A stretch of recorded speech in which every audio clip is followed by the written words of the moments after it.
Lahir di Jakarta, Lahir kalau di orang Jakarta. tua sukunya Batak Karo dan Batak Toba. Oh, Batak Karo dan Batak Toba. Toba. Katanya kalau Karo nggak mau disebut Batak. Katanya kalau Karo nggak mau disebut Batak. Sebagian mungkin. Oh, sebagian. Tapi saya masih mengaku itu Batak juga. Oke. Iya, Ridwan lahir di Jakarta. Iya, Pak. Terus maksud kedatangan di sini untuk diskusi.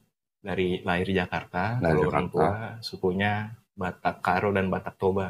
Oh, Batak Karo dan Batak Toba. Toba. Katanya kalau Karo nggak mau disebut Batak.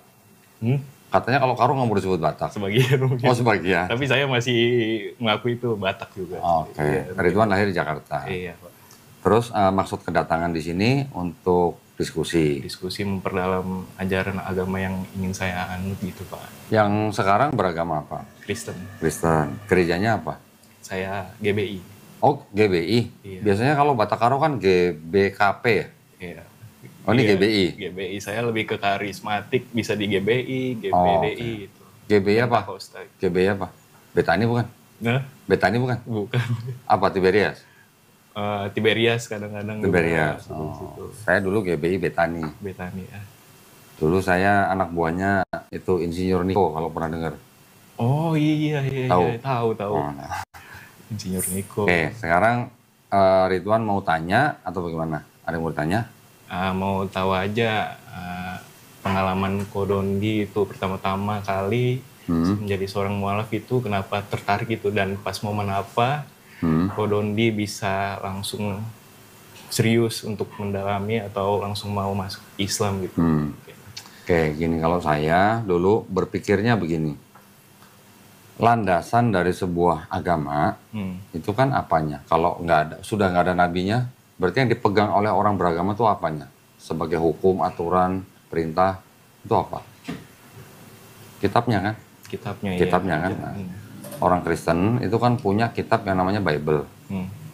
Di dalam Bible dulu saya akhirnya menemukan bahwa di dalam Bible itu ada ayat-ayat yang tidak otentik atau tidak asli. Ya. Ketika saya menemukan itu dan ada buktinya malah dari kalangan Kristen sendiri, akhirnya saya tidak bisa menerima Bible itu sebagai kitab yang suci. Ya, jadi artinya dalam Bible itu sudah ada campur tangan manusia. Saya mengakui bahwa masih ada firman Tuhan di dalam Bible. Ya, karena ada kesamaan dengan apa yang sekarang saya ikuti, yaitu agama Islam. Yaitu dalam hal ini kitabnya adalah Quran. Di dalam Quran dan di dalam Bible itu masih ada kesamaan antara yang disebut dengan firman Tuhan. Contoh, Tuhan itu Esa, satu, tidak ada yang lain. Juru selamat juga cuma Tuhan. Ya. Namanya juga kalau kita pelajari dari sisi linguistiknya, ternyata ada kesamaan. Nama Tuhan yang Esa itu adalah, kalau di Bible itu Allah atau kita sebut Allah. Ya. Tapi yang saya maksud dengan kata Allah di dalam Bible itu sebagai nama ya, yang diakui oleh orang Yahudi. Ya, jadi Kristen itu timbulnya dari orang Yahudi. Yang menciptakan Kristen adalah orang-orang Yahudi. Ya, Paulus kan juga orang Yahudi. Bapaknya seorang Yahudi atau bangsa Israel, suku Benyamin. Ibunya dari Yunani, Tarsus gitu. Nah, ada kesamaan nama Tuhan menurut orang Yahudi. Mereka menyamakan dengan sebutan Eloh atau Elohim. Ya, kita sebut Allah. Eloh dengan Allah itu sebenarnya sama. Ya. Ada yang nyebut Adonai. Kalau Adonai itu kata ganti untuk menyebut yang disebut dengan Yod-He-Vav-He. Pernah dengar? Iya, Yahweh. Nah, orang Kristen nyebutnya Yahweh. Iya. Orang Yahudi nggak mau sebut Yahweh. Orang Yahudi tidak berani menyebut itu dengan Yahweh, Yehova, Yehowa. Mereka nggak berani. Mereka ganti dengan Adonai atau Hashem. Ya, jadi kalau Adonai itu artinya Tuhan, kalau Hashem itu artinya nama itu. Gitu. Nah, ketika saya menemukan di dalam kitab suci saya waktu itu, ada ayat yang tidak asli, saya akhirnya mengambil kesimpulan bahwa kitab ini sudah ada campur tangan manusia. Jadi buat saya waktu itu, saya tidak bisa menerima ini sebagai kitab suci. Nah, setelah itu baru saya pelajarin agama-agama yang lain. Pilihan saya jatuh ke agama Islam. Karena Islam itu tidak mengenal yang namanya rasis. Ya, tidak mengenal orang suku agama apa, suku ras apa. Kedudukan semua manusia tuh di hadapan Allah Subhanahu wa taala tuh sama semua. Itu yang saya pegang dari agama Islam. Lagi pula di dalam Islam, kitabnya, Quran, itu ternyata mengandung ayat-ayat yang berhubungan dengan ilmu pengetahuan. Itu ternyata sudah dikonfirmasi oleh ilmu pengetahuan zaman sekarang. Itu yang menjadi patokan saya kenapa saya memilih Islam. Karena tidak mungkin Quran karangan Nabi Muhammad SAW. Gitu.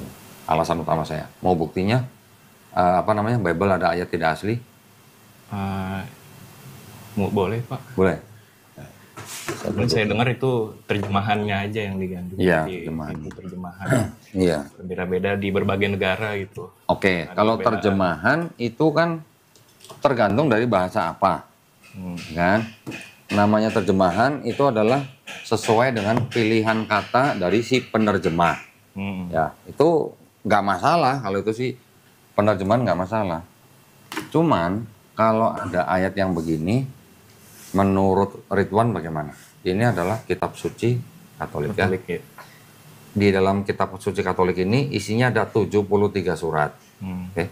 Kalau yang punya Ridwan kan ini yang ini. Yang LAI kan, PB kan, ini kan. 66 ya. Di sini ada 66 surat, di sini ada 73 surat. Yang Protestan, GBI termasuk Protestan, menolak 7 kitab dari sini. 7 kitab itu adalah Deuterokanonika. Ya. Ini tidak untuk diperdagangkan.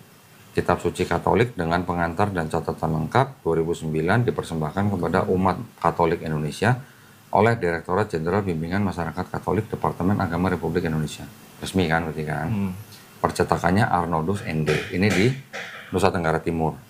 Nah, di seluruh kitab Katolik ataupun Protestan, Ridwan tahu nggak ayat yang mengajarkan Trinitas?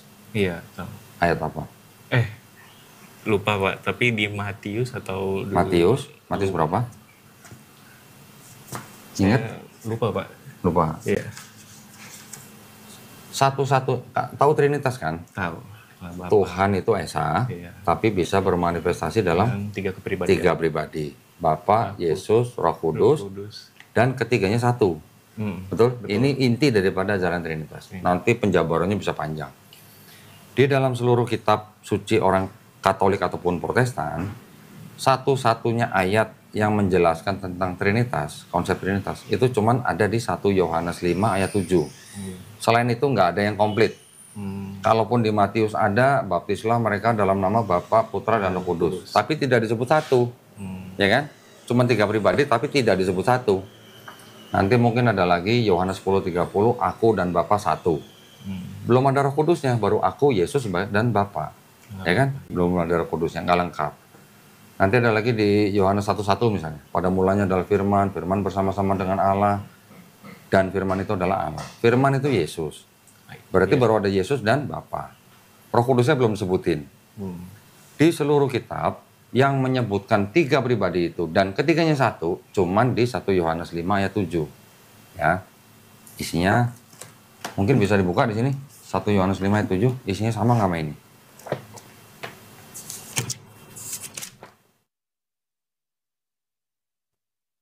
Satu Yohanes 5 ayat 7.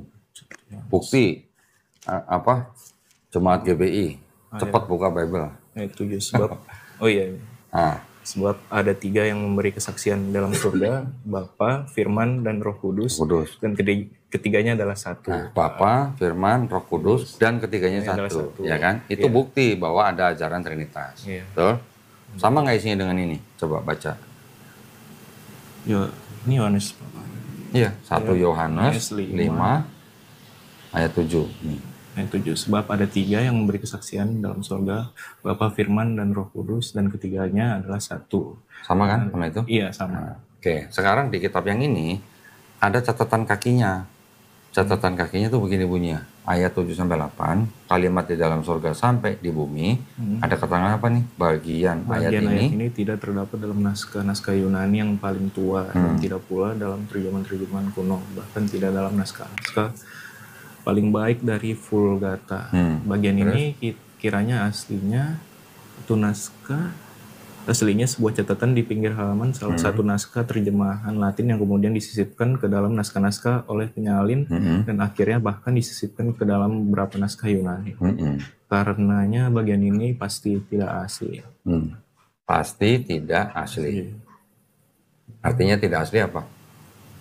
Tidak otentik lah ya. Mungkin. Nah, berarti tadi kan dijelaskan bagian ini aslinya atau sebelumnya adalah catatan di pinggir halaman. Kemudian apa? Disisipkan. Iya, jadi artinya sebelumnya ayat ini sebelumnya tadi bukan ayat, disisipkan menjadi ayat. Iya. Ya, paham ya maksudnya? Iya, paham. Berarti satu-satunya ayat di dalam kitab suci orang Kristen dan Katolik yang mengajarkan Trinitas ternyata pasti tidak asli. Saya baru tahu di Katolik kayak gini ya. Enggak. Isinya sama dengan itu karena Kristen menggunakan kitab suci Katolik dan membuang yang 7.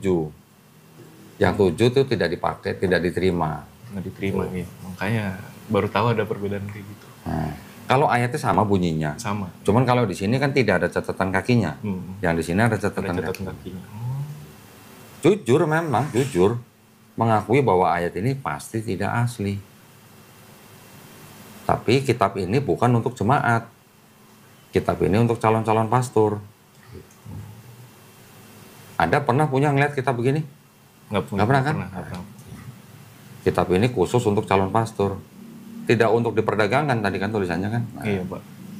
Berarti Ridwan mau cari di toko buku nggak ada yang jual. Oh, nggak ada yang jual ya? Nggak ada yang jual.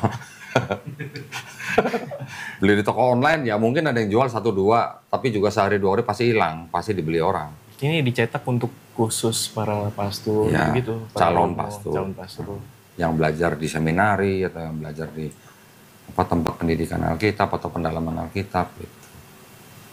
Jujur, kitabnya ini kitab jujur, ngasih tahu sebenarnya. Dan ini ternyata bukan satu-satunya ayat yang tidak asli. Banyak di sini. Yang tidak asli itu banyak. Mau tahu?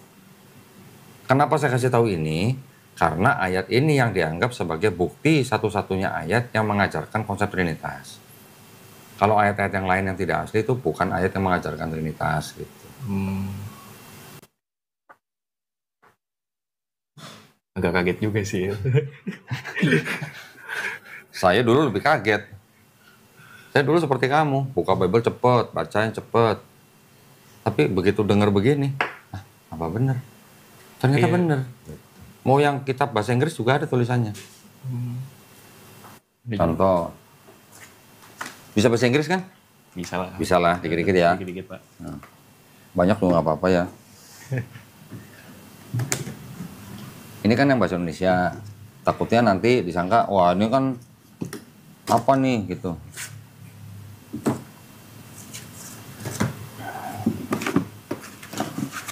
Kita lihat bahasa Inggris ya. Ini namanya kitab yang berasal dari kelompok Gideon. Kelompok Gideon itu yang menyebarkan Bible ke hotel-hotel. Taruh di laci-laci hotel. Mereka taruh ini. Sekarang cari 1 John 5:7.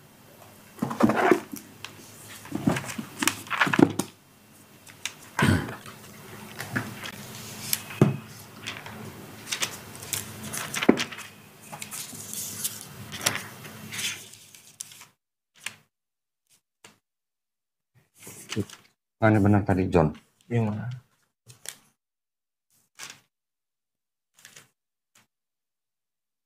Bro, di belakang deh. Oh iya. Nah, ini kan John kan? Iya. Ini nih, 1 John. For there are the three. Sini. Iya, sama kan? Sama. Ini ada Bible namanya. Ini ya diambil dari Bible King James Version. Pernah dengar? Iya, pernah. Ini ada Bible namanya New International Version. Ya. Sama-sama kita buka 1 John 5:7.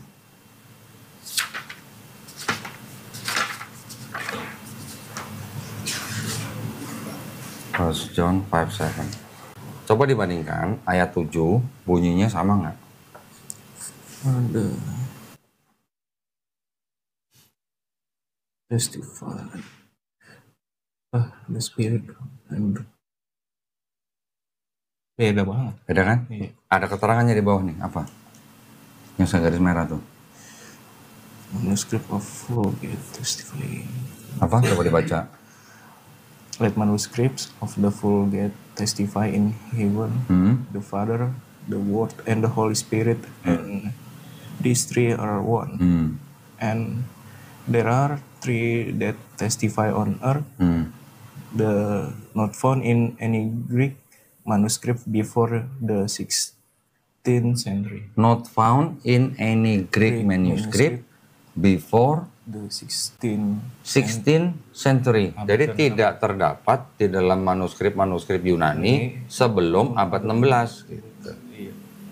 Jadi yang kitab ini tidak memuat ayat itu karena mereka menerjemahkan dari manuskrip-manuskrip Yunani yang paling awal gitu.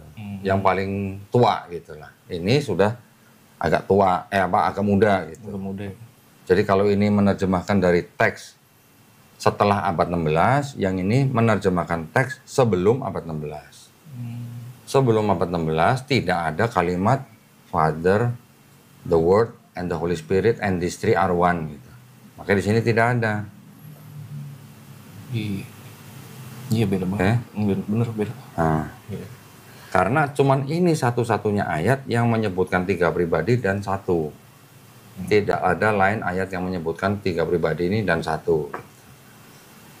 Jadi sekarang Ridwan selama ini percaya dengan Trinitas itu bukan dari ajaran yang diinspirasi oleh Tuhan gitu.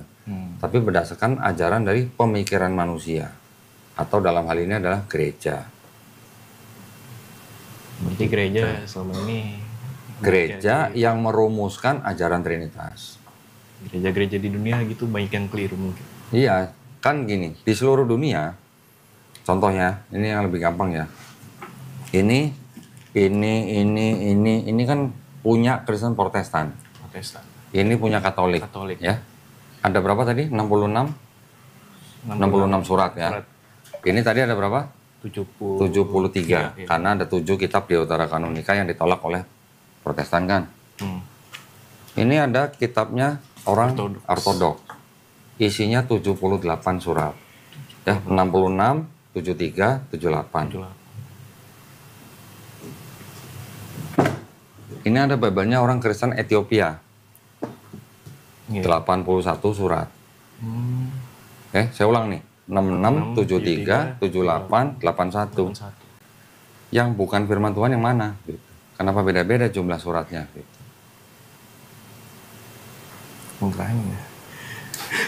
Sebagai orang Protestan, pakainya yang ini. Ini kan 66. Tapi di Katolik menggunakan 7 tambahan kitab yang lain atau surat yang lain. Sedangkan yang Ortodoks lebih banyak 5 dari Katolik, yang Ethiopia lebih banyak 3 dari Ortodoks.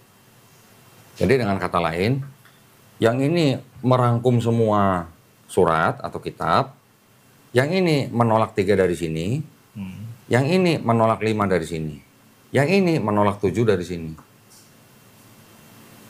Kalau yang Katolik saya pernah dengar sih emang bukan kayak menolak, tapi tidak sama aja sih, tidak dianggap bukan firman Tuhan, gitu. Bilangnya gitu. Ya.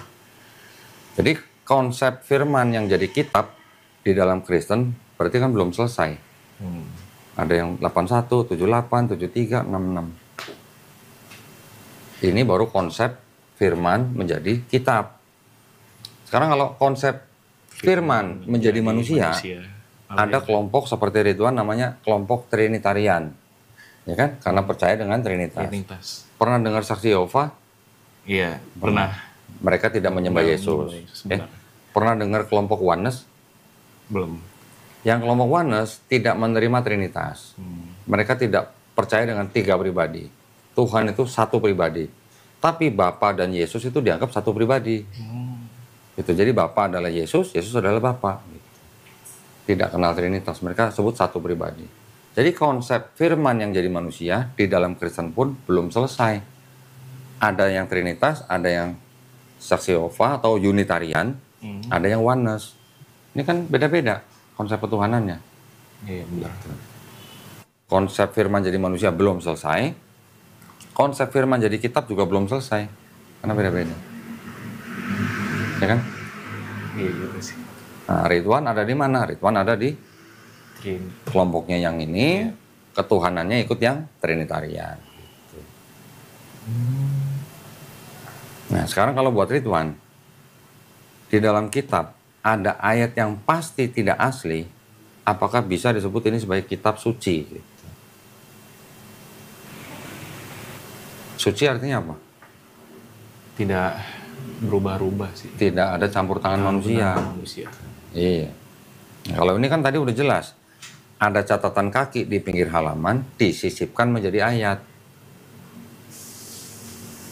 Berarti kan itu ada pemikiran manusia, dijadikan firman Tuhan. Gitu.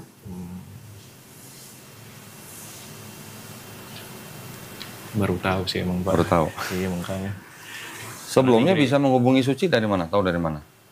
Dari Instagram Bapak. Instagram. Saya ya tertarik gitu ngeliat-ngeliat kan.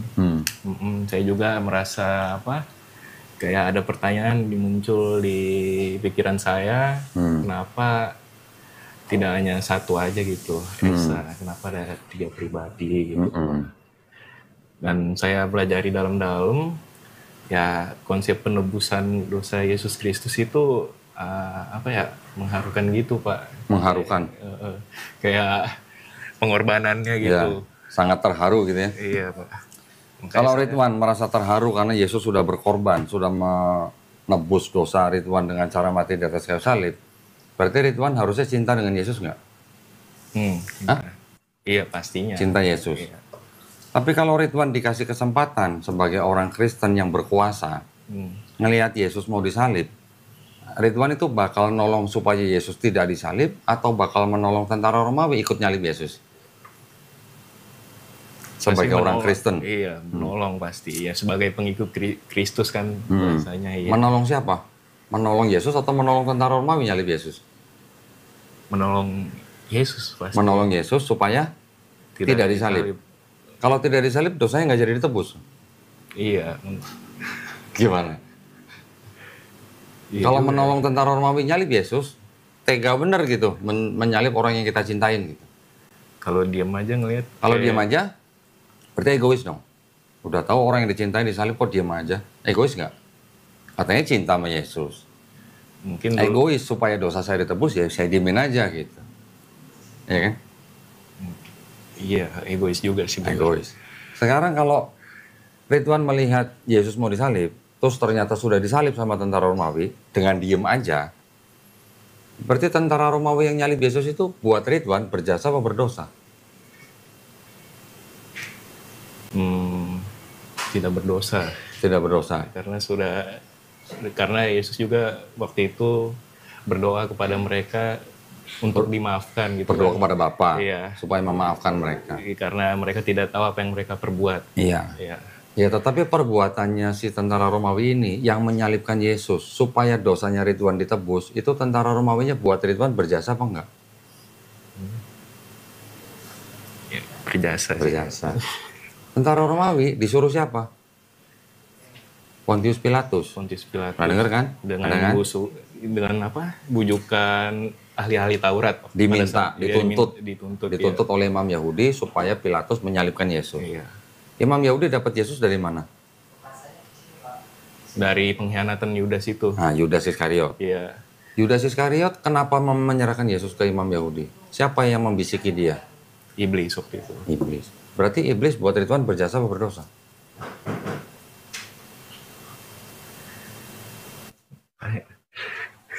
Kalau iblis tidak membisiki Yudas, bakal ada penyalipan nggak? Nggak tahu juga mungkin. Saya juga nggak tahu. Itu logikanya enggak dong. Enggak. Tapi karena iblis sudah membisiki Yudas, sehingga Yudas menyerahkan Yesus ke ahli Taurat, sehingga ahli Taurat menyerahkan Yesus ke Pontius Pilatus, sampai akhirnya Pontius Pilatus cuci tangan, ya kan? Karena tetap dituntut oleh Imam Yahudi. Akhirnya Pilatus menyuruh tentara Romawi untuk nyalib Yesus. Berarti iblis, Yudas, Imam Yahudi, Pontius Pilatus, dan tentara Romawi, semuanya nih buat orang Kristen berjasa apa berdosa? Berjasa. Ya. Kalau nggak ada mereka kan nggak ada penebusan dosa. Betul? Logis nggak gitu ajarannya? Logis nggak menebus dosa manusia dengan cara membunuh manusia? Ya, ya nggak logis sih emang. Saya ngomong berdasarkan ayat Bible loh. Ada loh. Yang iblis membisiki Yudas juga ada loh.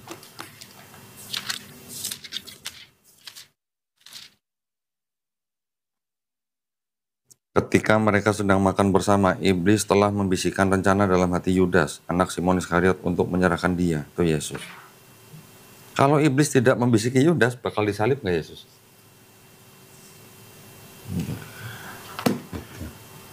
Nanti ada pendeta mungkin atau ada orang Kristen yang bilang, enggak, itu memang sudah rencana Tuhan, Iya, rencana Bapa. Dikehendaki oleh dia sendiri. Ya. Oke, sekarang orang Katolik bilang Yesus bukan Bapa. Ya kan? Bapa bukan Roh Kudus bukan Yesus. Tetapi ketiganya adalah Tuhan gitu. Satu Tuhan gitu Mas. Satu Tuhan. Berarti Yesus sama Bapa kan sama nih berarti. Karena Yesus adalah inkarnasi daripada firman Bapa yang menjadi manusia. Iya. Berarti Yesus ini kan bagian daripada Trinitas. Pertanyaan saya begini. Berarti untuk menebus dosa manusia, Yesus ini boleh dikatakan misinya misi bunuh diri atau bukan? Misi bunuh diri. Maksud saya gini, Yesus sebagai Tuhan, ya dalam Kristen, Yesus sebagai Tuhan, sebelum turun ke bumi, Yesus sudah tahu belum kalau dia bakal mati di atas kayu salib? Ya, pasti sebagai sudah, Tuhan. Iya, pasti Harusnya tahu. Kalau dia tahu dia turun ke bumi bakal mati di atas kayu salib untuk menebus dosa manusia, berarti tindakan Yesus atau misinya Yesus, saya nggak nanya motivasinya, tindakan Yesus bisa nggak disebut sebagai tindakan bunuh diri? Iya, bisa. Nah, logis nggak menebus orang dengan cara bunuh diri gitu? Ya, nggak logis kalau pemikiran manusia. Tapi saya punya pemikiran lain kalau siapa lagi yang mau menebus gitu kan. Kalau di dalam ajaran Kristen. Karena kalau diutus orang lain atau nabi-nabi yang lain, kalau yang pernah saya baca, itu mereka semua manusia berdosa. Ininya syaratnya untuk penebusan dosa umat manusia itu harus satu-satunya makhluk yang suci, manusia yang suci, untuk rela mati, mengorbankan dosa manusia gitu. Nah, jadi siapa? Karena nggak ada lagi kan, makanya Yesus itu turun ke bumi sebagai firman yang hidup gitu. Yang mengajarkan itu kepada orang Kristen siapa? Kalau baca Bible, Yesus atau Paulus? Yang mengajarkan tadi Ridwan ngomong itu. Nah, saya kayak diskusi dengan ini aja sih Pak, dengan para tetua-tetua gitu di gereja. Yang mengajarkan itu Paulus. Kalaupun ada beberapa ayat di dalam 4 gospel, Matius, Markus, Lukas, Yohanes, yang dianggap sebagai ajaran Yesus bahwa dia adalah Tuhan yang menjadi manusia untuk menebus dosa manusia, itu adalah ciptaan daripada penulis gospel. Yang ngomong siapa? Ada bukunya.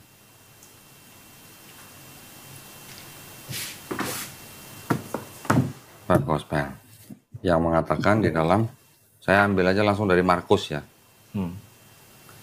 Markus 10 ayat 45. After all, the son of Adam didn't come to be served, but to serve, even to give his life as a ransom for many.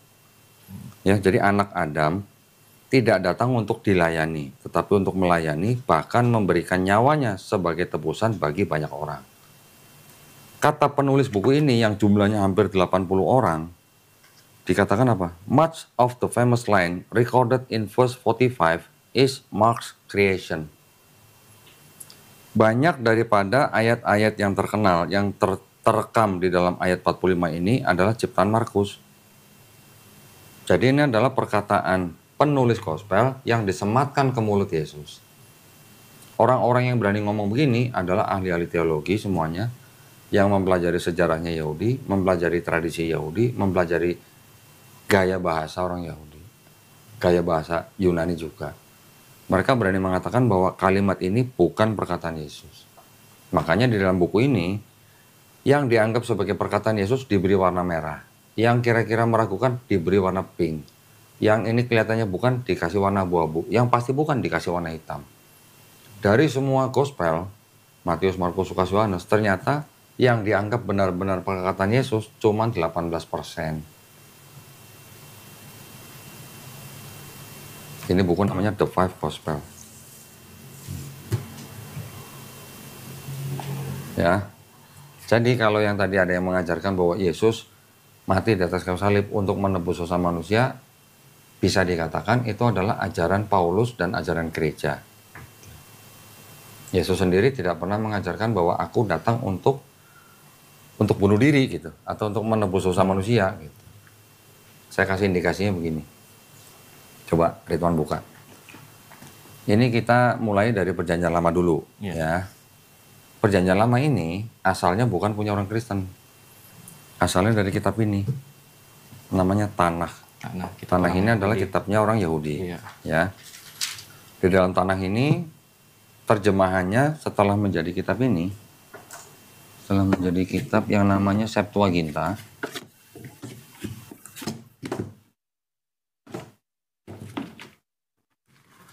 Ini setelah dari bahasa Ibrani diterjemahkan bahasa Yunani, terjemahan ini pernah diubah-ubah oleh orang Kristen, baru kemudian menjadi Perjanjian Lamanya Kristen.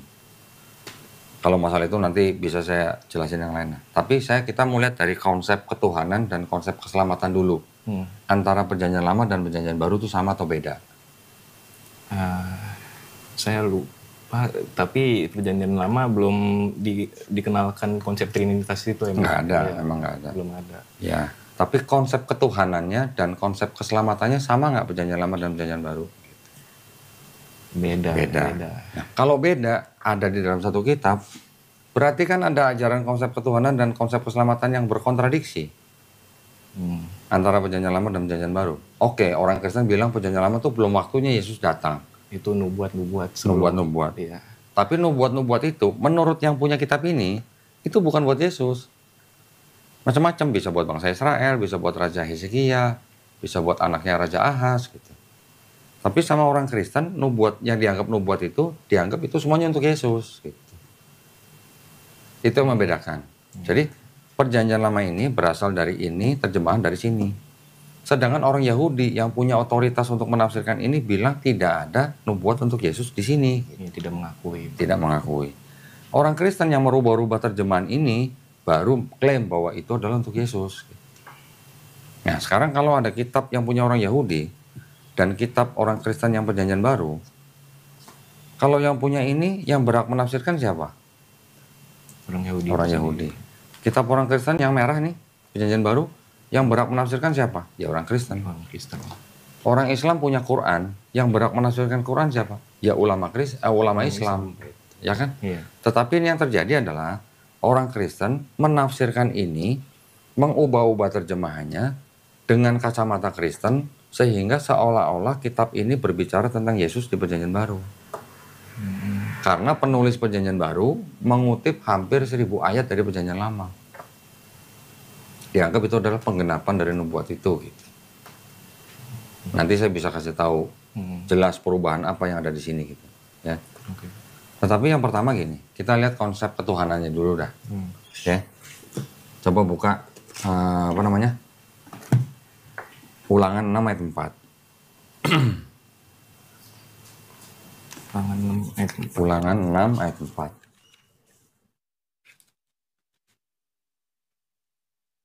Katakan apa? Dengarlah, hai orang Israel, Tuhanlah Allah kita, Tuhan itu Esa. Oke, sekarang buka Keluaran. Sebentar. Keluaran 9 ayat 14. 9 ayat 14. Sebab kali ini aku akan melepas segala tulahku terhadap engkau sendiri, terhadap pegawai-pegawaimu dan rakyatmu, supaya engkau mengetahui bahwa tidak ada yang seperti aku di seluruh bumi. Tidak ada yang seperti aku di seluruh bumi. Sekarang buka lagi Keluaran 33 ayat 20.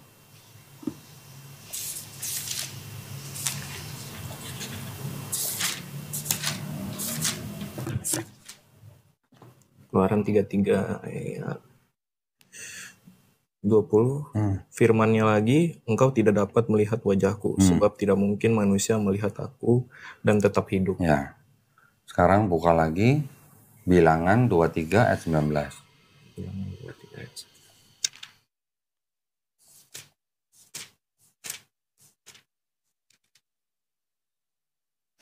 Lalu kata Balak kepada Bileam, apakah yang kau lakukan kepada aku? Bukan. Bilangan 23 ayat 19. Ayat 19 ya. Bentar. Allah bukanlah manusia, sehingga ia berdusta, dan bukan anak manusia, sehingga ia menyesal. Mungkinkah ia berfirman, tidak melakukan dan tidak melakukannya, atau berbicara dan tidak menepatinya? Oke, sekarang buka lagi Hosea 11 ayat 9. Hosea 11.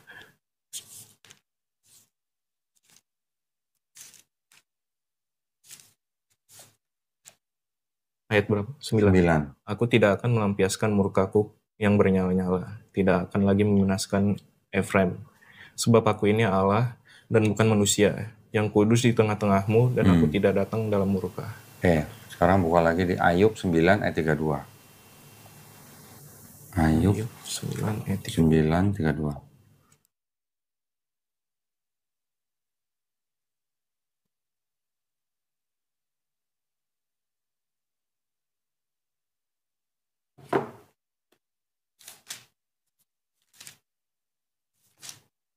Ayat 32. Karena dia bukan manusia seperti aku, maka aku tidak dapat menjawabnya. Mari bersama-sama pergi ke pengadilan. Sekarang buka lagi Maliaki 3 ayat 6.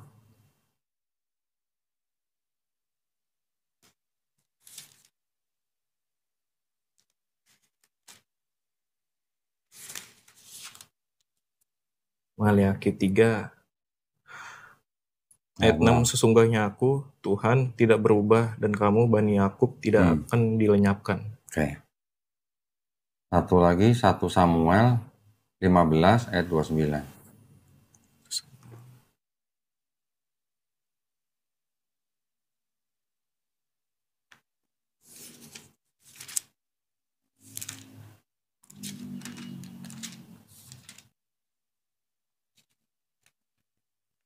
Ayat berapa? 15 ayat 29. Oh, sama 15 ayat 29. Ayat 29 lagi pula, yang mulia Allah Israel tidak berdusta atau menyesal, sebab ia bukan manusia sehingga dapat menyesal. Oke, satu lagi terakhir, 1 Raja-Raja 8 ayat 27.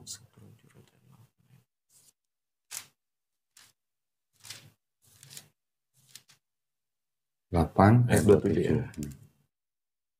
Tetapi benarkah Allah hendak tinggal di atas bumi? Sesungguhnya langit, bahkan langit, segala langit pun tidak dapat memuat engkau. Terlebih lagi rumah yang kudirikan ini. Jadi tadi Ridwan sudah membaca beberapa ayat. Adonai Elohenu, Adonai Ehad. Tuhan Allah kita, Tuhan itu Esa. Tuhan bukan manusia, Tuhan bukan anak manusia. Tidak ada manusia yang dapat memandangku dan tetap hidup. Tidak ada yang serupa dengan aku di seluruh bumi. Ya kan? Tuhan bukan manusia, Tuhan bukan anak manusia. Terus disebutkan lagi, Tuhan tidak akan berubah. Langit yang menguasai segala langit tidak dapat memuat Tuhan. Ya. Berarti konsepnya di dalam Perjanjian Lama, Tuhan itu Esa dan dia tidak bisa jadi manusia. Setuju? Ayat-ayat itu tadi? Saya belum bisa nyimpulin sih, Pak. Karena penafsiran Alkitab itu nggak asal satu ayat diambil gitu, harus satu pasal baru kita benar-benar paham. Saya juga sebenarnya belum paham banget gitu, Pak. Saya memberikan ayat-ayat itu tadi, itu adalah ayat-ayat yang menurut saya tidak perlu penafsiran yang dalam-dalam gitu. Karena jelas-jelas Allah bukan manusia, Allah bukan anak manusia gitu kan. Tidak ada yang serupa dengan aku di seluruh bumi. Mau tafsir apa kira-kira yang begitu? Ya, mungkin butuh tafsir, tapi tafsirnya harus tafsir yang siapa yang menafsirkan. Yang berhak menafsirkan kan ini sebenarnya orang-orang Yahudi. Kalau orang Kristen menafsirkan Perjanjian Lama dengan kacamata Kristen, nanti mereka kan mengarahnya ke Trinitas gitu.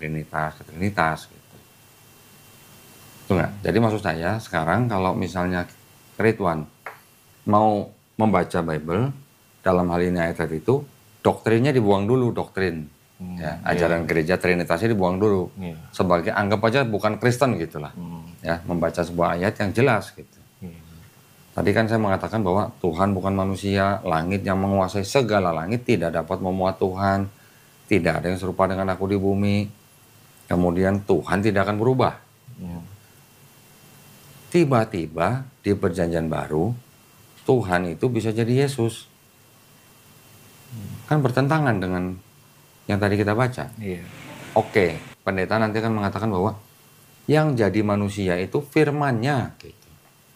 Ya, firman yang ada di dalam Bapa, itulah yang turun menjadi Yesus.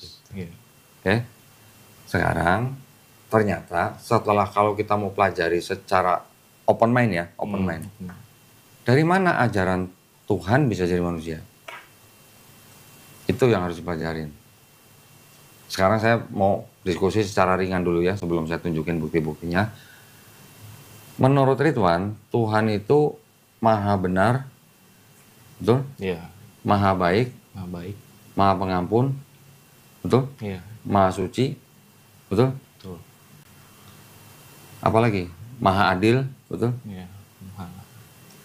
Apakah Tuhan yang maha baik, maha benar, maha pengampun, maha suci, maha adil ini pada saat yang sama bisa menjadi entitas lain atau manusia yang tidak maha baik, tidak maha benar, tidak maha pengampun, tidak maha adil, tidak maha suci pada saat yang sama gitu? Nggak bisa. Karena bertentangan dengan sifat-sifatnya yang tadi. Betul. Alhamdulillah, pintar kamu jawabannya. Artinya Tuhan punya sifat, Tuhan punya kodrat. Manusia juga punya sifat, punya kodrat sendiri. Kita sebagai manusia punya kodrat sebagai manusia. Ya begini, kita bisa diberi akal, pikiran, kita bisa menciptakan sesuatu dengan akal dan pikiran kita. Betul? Tetapi apakah kita secara natural bisa terbang seperti burung? Tidak bisa. Karena kita tidak diciptakan dengan sayap. Kita mungkin bisa terbang seperti burung kalau kita pakai alat bantuan. Gitu ya. Atau jet atau roket yang bisa buat kita terbang.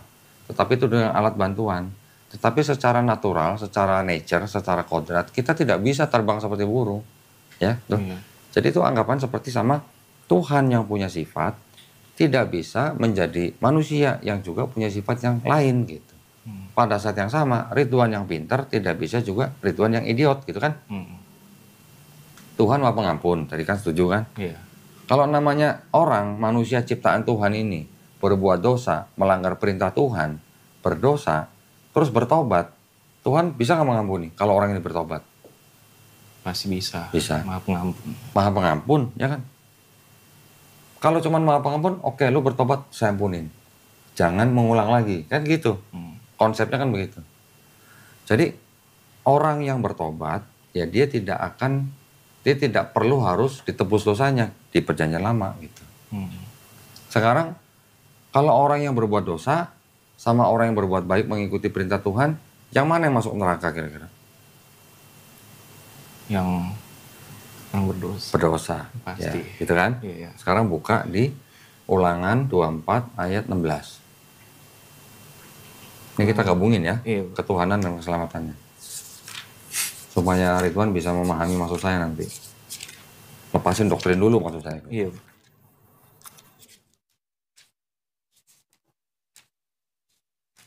Ulangan 26 ayat 24. 24 ayat 16. 16 apa 6 ya? Coba 16 apa bunyi? Yang 16 ayah tidak boleh dihukum mati karena anaknya. Juga anak tidak boleh dihukum mati karena ayahnya. Setiap orang dihukum mati hanya karena dosanya sendiri. Sekarang buka lagi Yeskiel 18. Yeskiel 18. Ayat 20-21. Ayat 20-21. Orang yang berbuat dosa dialah yang harus mati. Anak tidak akan ikut menanggung kesalahan ayahnya, dan ayah tidak akan ikut menanggung kesalahan anaknya. Orang benar akan menerima buah kebenarannya, dan orang fasik akan menanggung akibat kefasikannya. Tetapi apabila orang fasik bertobat dari segala dosa yang dilakukannya, apabila orang fasik bertobat, terus dosanya, berpegang pada segala ketetapanku serta melakukan keadilan dan kebenaran, maka ia pasti hidup, ia tidak akan mati. Maksudnya mati, di situ mati masuk neraka gitu kan? Setuju ya? Setuju. Artinya hidup berarti dia masuk surga gitu. Setuju kan? Berarti di perjanjian lama konsep keselamatannya yang berbuat dosa itu yang mati. Mati itu artinya masuk neraka. Kalau orang yang berbuat dosa ini bertobat, dia tidak akan mati, tidak akan masuk neraka, dia akan masuk surga. Setuju? Iya. Buka Yesaya.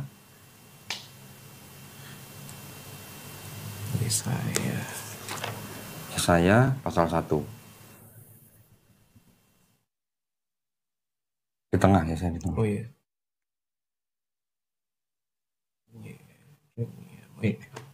Pasal 1.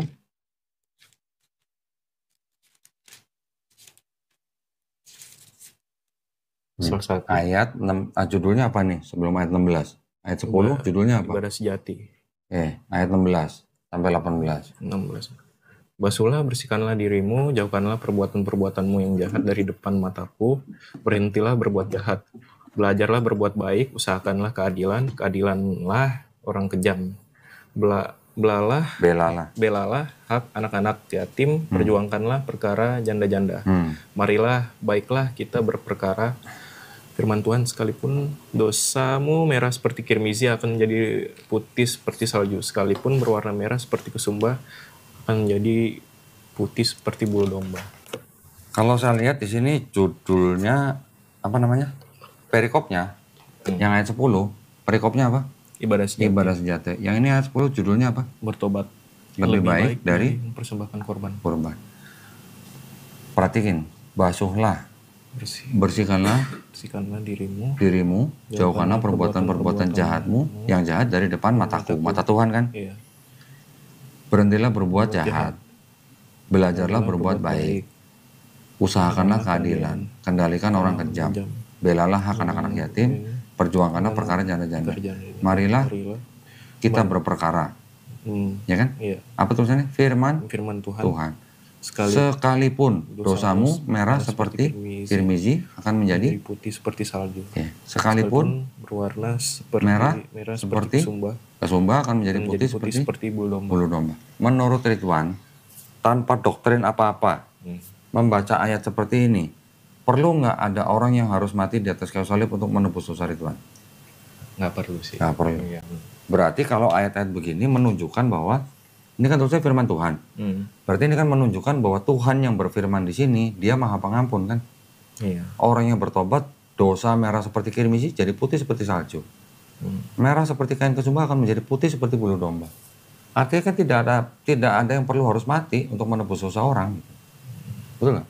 Iya, betul. Pernah dengar cerita Nabi Yunus? Pernah dengar ceritanya? Iya, pernah. Ya, Nabi Yunus diutus ke bangsa apa? Niniwe. Iya, Niniwe. Terus melenceng naik kapal kemana?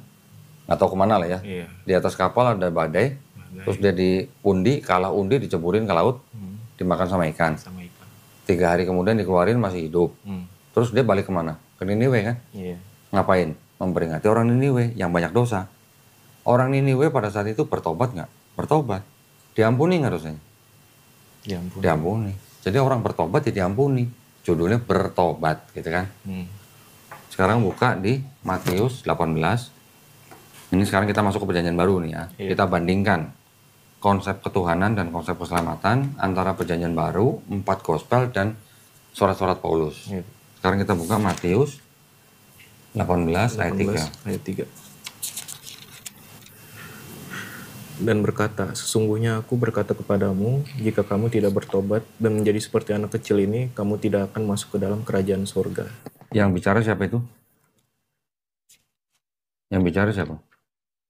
Yesus sendiri. Yesus. Iya. Yesus bilang ke orang Israel, kalau kamu tidak bertobat dan menjadi seperti kamu tidak masuk kerajaan surga. Itu kan berarti peristiwa sebelum Yesus disalib. Saya pengen ngajak Ridwan untuk berpikir jernih, gitu ya. Iya, Pak. Kalau pada saat itu Yesus ngomong, kalau kamu tidak bertobat dan menjadi seperti anak kecil ini, kamu tidak masuk surga. Ada orang yang mendengarkan, terus orang itu bertobat sebelum Yesus disalib nih. Terus orang itu mati. Kira-kira menurut Ridwan, orang yang bertobat dan mati itu masuk surga, masuk neraka? Orang yang bertobat masuk surga. Masuk surga. Padahal Yesus belum disalib loh. kok bisa masuk surga dengan cara bertobat? Maksud saya gitu. Iya. Benar, karena belum ada penebusan. Belum ada penyalipan kan, belum ada penebusan. Sebelum Yesus salib, kalau orang mendengar perkataan Yesus terus bertobat, terus dia mati sebelum Yesus salib, kira-kira masuk surga masuk neraka? Bertobat nih, masuk surga. Padahal Yesus belum disalib. Berarti Yesus perlu disalib nggak? Kalau gitu. Udah bisa masuk surga dengan bertobat. Iya, benar juga, Pak. Betul? Iya. Loh, ini kita hanya menggunakan akal sehat aja, tanpa doktrin lah, tanpa doktrin. Bangsa Niniwe diampuni dosanya. Orang yang bertobat, walaupun dosanya merah seperti kirmisi atau merah seperti kain kesumba, akan menjadi putih seperti salju atau bulu domba. Orang yang mengikuti perkataan Yesus sebelum Yesus salib, kalau dia bertobat dan dia mati, dia masuk surga. Berarti Yesus sebenarnya perlu nggak mati di atas kayu salib untuk menebus dosa manusia? Kalau pakai logika nggak perlu. Nggak perlu.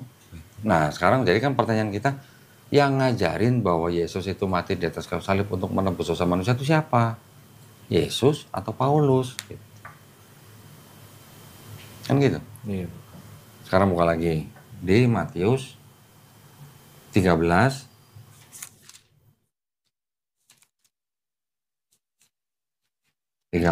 ayat 57.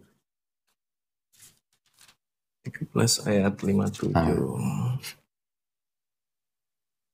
Mereka pun kecewa dan menolak dia. Yesus berkata kepada mereka, seorang nabi dihormati di mana-mana, kecuali di kampung halamannya dan di rumahnya.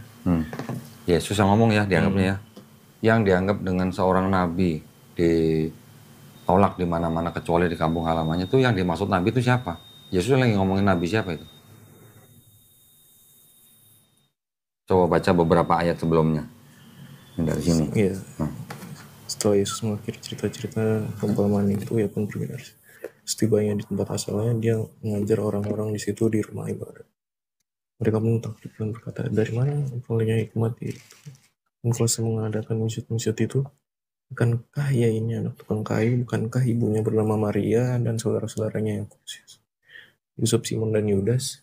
Bukankah saudara-saudaranya perempuan semuanya ada bersama kita? Jadi dari mana yang memperoleh semuanya itu? Mereka pun kecewa menolak dia. Yesus berkata kepada mereka, mereka tidak percaya. Musik diadakannya di situ.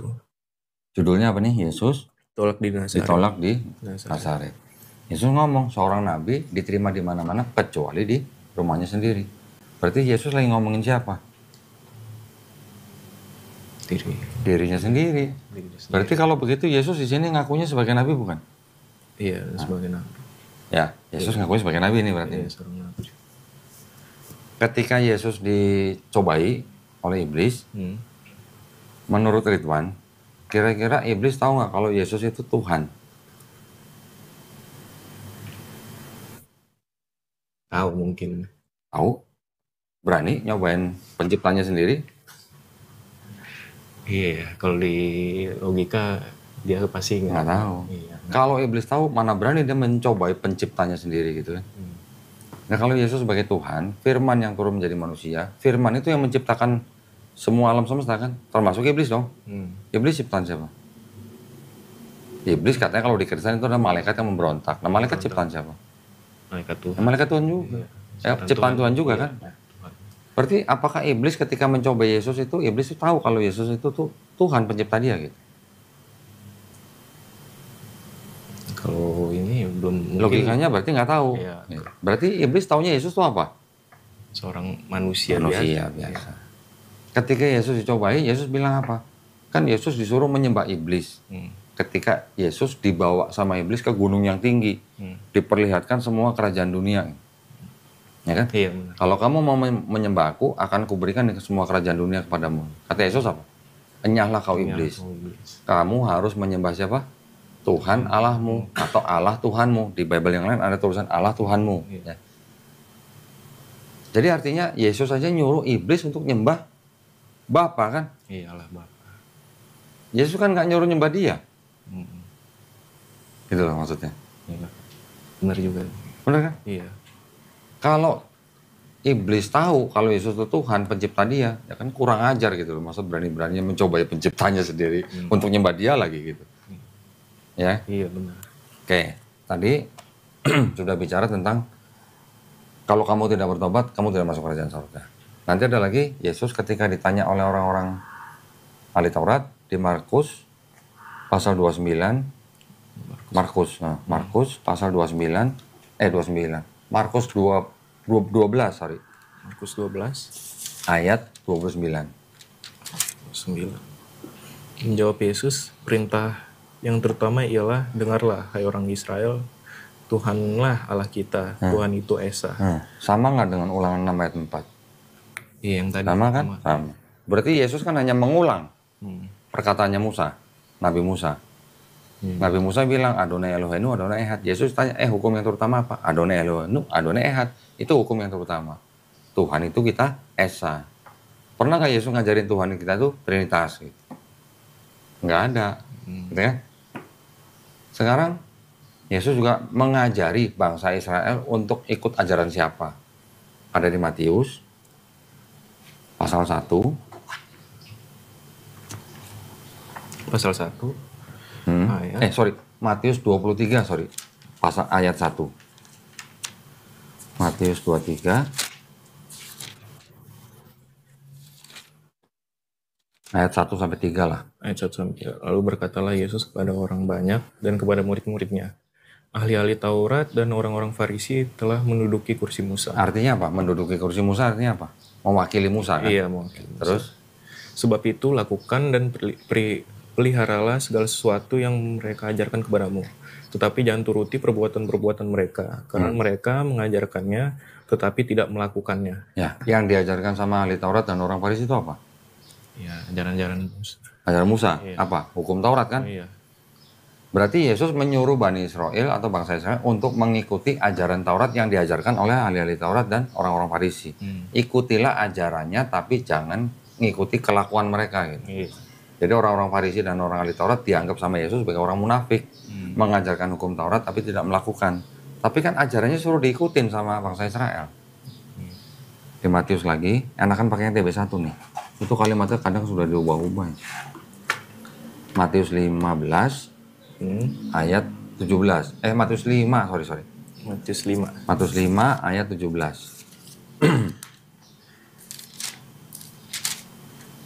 ayat 17. Janganlah kamu menyangka bahwa aku datang untuk meniadakan hukum Taurat atau kitab para nabi.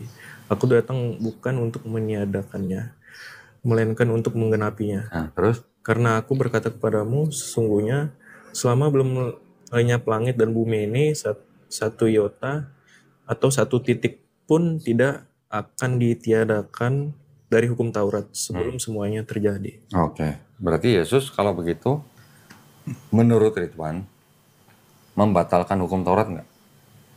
Kalau dari yang saya baca enggak.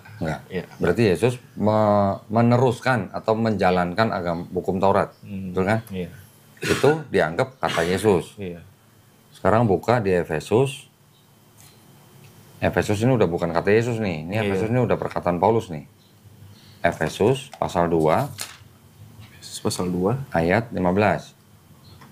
Sebab dengan matinya sebagai manusia, ia telah membatalkan hukum Taurat dengan segala perintah dan ketentuannya, untuk menciptakan keduanya menjadi satu manusia baru di dalam dirinya, dan dengan itu mengadakan damai sejahtera. Yesus bilang, jangan kamu menyangka aku datang untuk meniadakan hukum Taurat. Aku datang bukan untuk meniadakan hukum Taurat, tapi untuk menggenapinya. Iya. Sebelum langit dan bumi hancur, satu titik atau satu iota pun tidak akan dihilangkan dari hukum Taurat. Paulus bilang, Yesus itu yang mati di atas kayu salib, itu sudah membatalkan hukum Taurat. Betul? Kalimatnya begitu? Kontradiktif saya. Berarti yang mengajarkan orang Kristen bahwa hukum Taurat itu sudah batal, makanya boleh nggak sunat, boleh makan babi. Siapa yang ngajarin? Kalau begitu. Yesus atau gereja? Iya, gereja. Bener, Pak. Nah, iya. Yesus sendiri juga bilang kepada Maria Magdalena, buka Yohanes Yohanes pasal 20 ayat 17.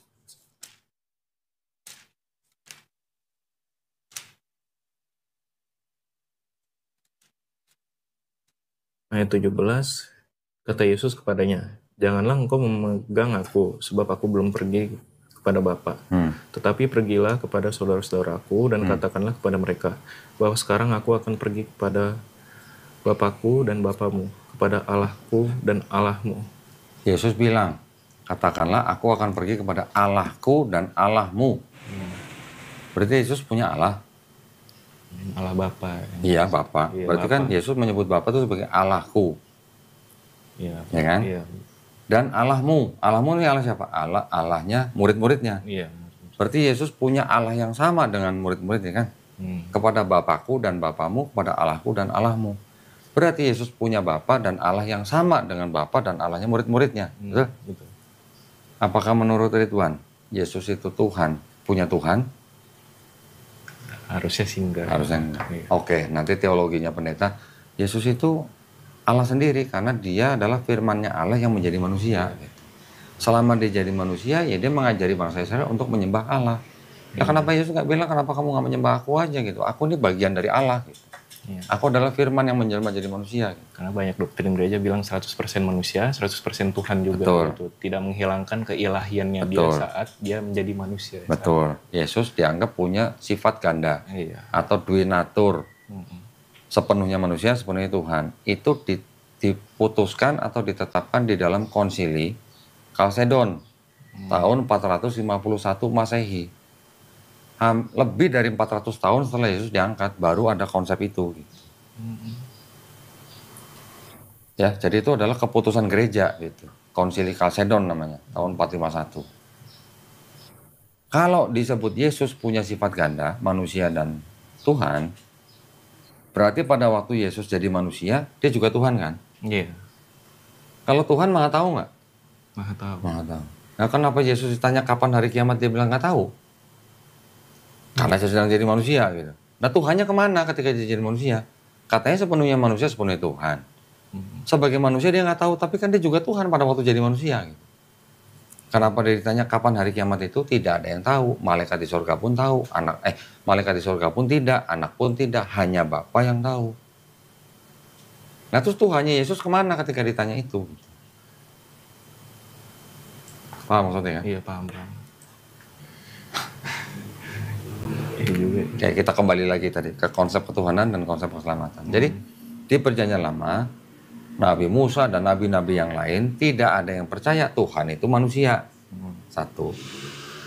Nabi Musa dan nabi-nabi yang lain juga percaya bahwa orang kalau bertobat dia selamat, tidak mati gitu. Iya. Mereka juga percaya orang yang berbuat dosa itu yang mati, yang bertobat itu yang selamat. Konsepnya kan begitu. Di 4 gospel, Yesus mengajarkan juga hal yang sama dengan Perjanjian Lama. Kalau kamu tidak bertobat dan menjadi seperti anak kecil ini, kamu tidak akan masuk surga.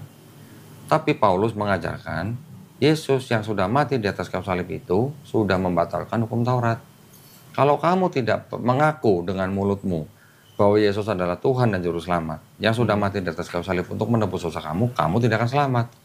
Jadi ada perbedaan antara Perjanjian Lama, 4 gospel, dan surat Paulus. Konsep ketuhanannya beda, konsep keselamatannya juga beda. Kalau Yesus bilang, kalau kamu tidak bertobat dan menjadi seperti anak kecil konsep maksudnya apa? Yang polos. Polos. Apa-apa. Tapi kalau Paulus bilang, dosa yang dilakukan oleh Hawa, satu orang itu, telah menjalar kepada setiap keturunan Adam. Karena manusia sudah berdosa, maka manusia itu tidak bisa bersatu kembali dengan Tuhan. Dipisahkan oleh dosa. Dipisahkan oleh dosa. Iya. Makanya Tuhan harus turun sendiri untuk menebus dosa manusia. Mengalahkan dosa itu dari maut. Penguasa maut siapa? Iblis. Iya. Jadi kalau Yesus menebus dosa, Yesus menebus dosa kepada siapa? Kepada Allah Bapa. Lah kan tadi penguasa maut iblis. Upah dosa adalah maut. Penguasa maut adalah? Tapi maut itu dikalahkannya dengan kebangkitannya itu. Oke. Ya, tapi artinya Yesus menebus dosa kepada siapa? Ya. Loh kok Bapak, kok penguasa mautnya iblis? Ya oke lah itu sih. Tetapi maksud saya, Kan ada bedanya antara ajaran Paulus dengan ajaran Yesus. Iya. Betul nggak? Dengan Yesus saja nih, nggak usah dengan perjanjian lama. Dengan Yesus saja ajarannya udah beda. Jadi kalau Yesus bilang kalau kamu tidak bertobat dan menjadi seperti anak kecil punya dosa nggak menurut Tuhan? Anak kecil ya polos, Punya dosa nggak tahu apa-apa gitu. Nggak ada dosa lah ya. Setuju nggak? Suci. Punya dosa nggak? Enggak. Ketika misalnya seorang anak atau bayi lahir, seminggu atau sebulan dia meninggal dunia, kira-kira menurut Tuhan itu bakal masuk neraka, bakal masuk surga? Menurut Tuhan? Masuk surga pastinya. Kenapa? Karena polos, suci, tahu. belum tahu yang baik dan salah gitu kan. Tapi kalau kata Paulus, setiap manusia, dosanya Hawa itu sudah menjalar kepada setiap keturunan Adam. Iya. Jadi sudah ada dosa. Iya, dosa asal. Iya. Jadi kalau menurut Paulus, kalau bayi lahir seminggu meninggal kemana deh? Mau ke surga juga? Udah punya dosa waris nih? Iya, dosa waris bener. Bisa nggak dosa masuk surga? Nggak bisa dong. Nggak bisa. Jadi udah beda lagi nih antara Yesus dan Paulus. Setuju sampai di sini? Iya, pasti. Berarti konsep ketuhanan di dalam perjanjian lama dan di dalam 4 gospel itu sama, serupa. Yang beda-beda dikit nanti di Yohanes lah. Karena Yohanes ini mengadopsi dari budaya Helenisme pagan, Yunani. Tapi kalau dari seluruh surat-surat Paulus, ini sudah berbeda jauh dengan Matius, Markus, Lukas, dan perjanjian lama. Walaupun di dalam Matius, Markus, Lukas itu juga masih banyak kontradiksi, masih ada. Tetapi masih ada pesan-pesan yang sama dengan perjanjian lama tentang konsep ketuhanan dan konsep keselamatan. Gitu. Kalau masalah silsilah dan apa itu lain cerita lah. Sekarang Yesus di dalam 4 gospel, dia kalau berdoa sujud. Matius 26, 39. Betul nggak? Betul. Sujud. Yesus lahir 8 hari disunat. Yesus puasa 40 hari. Iya. Yesus, pernah baca nggak Yesus makan babi? Nggak pernah. Nggak pernah. Terus ketika Yesus disalib, turun dari salib, jenazahnya diapain? Dikafani. Iya. Terlepas orang Islam tidak percaya yang disalib itu Yesus, tapi terlepas dari itu, yang diturunkan dari kayu salib itu dikafani. Umat beragama apa sekarang yang disunat laki-lakinya, yang puasa, yang doanya sujud, yang nggak makan babi, dan jenazahnya dikafanin? Umat beragama apa? Ya, Islam. Berarti kan kita yang ngikutin perbuatan Yesus di Bible. Kristen ngikutin nggak? Iya. Karena dulu juga dia ngikutin tradisi Yahudi itu sendiri sih emang. Oke, nanti ada yang bilang, kalau lu mau dianggap pengikut Yesus, lu juga harus dibaptis dong. Iya. Nah, di dalam Yahudi, baptis dengan baptisnya Kristen itu berbeda maksudnya. Di dalam Yahudi, baptis itu artinya dia sedang menyucikan diri. Kalau di dalam Kristen, baptis artinya sedang pernyataan iman. Disebut sebagai anak Kristus, gitu kan. Di dalam Islam, kita juga dibaptis. Kita juga baptis nih. Baptisnya di dalam Islam itu apa? Menyucikan diri juga. Konsepnya juga sama-sama menyucikan diri dengan Yahudi sama konsepnya.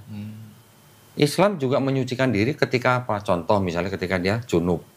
Junub itu artinya bisa yang laki-laki mengeluarkan sperma, atau yang perempuannya haid, atau mens, atau habis berhubungan badan, itu namanya junub. Kita harus baptis. Caranya gimana? Mandi besar. Mandi besar, ya. Kalau di Yahudi banyak air, mereka bisa bikin kolam, nyembur ke dalam kolam, nyelam, baptis.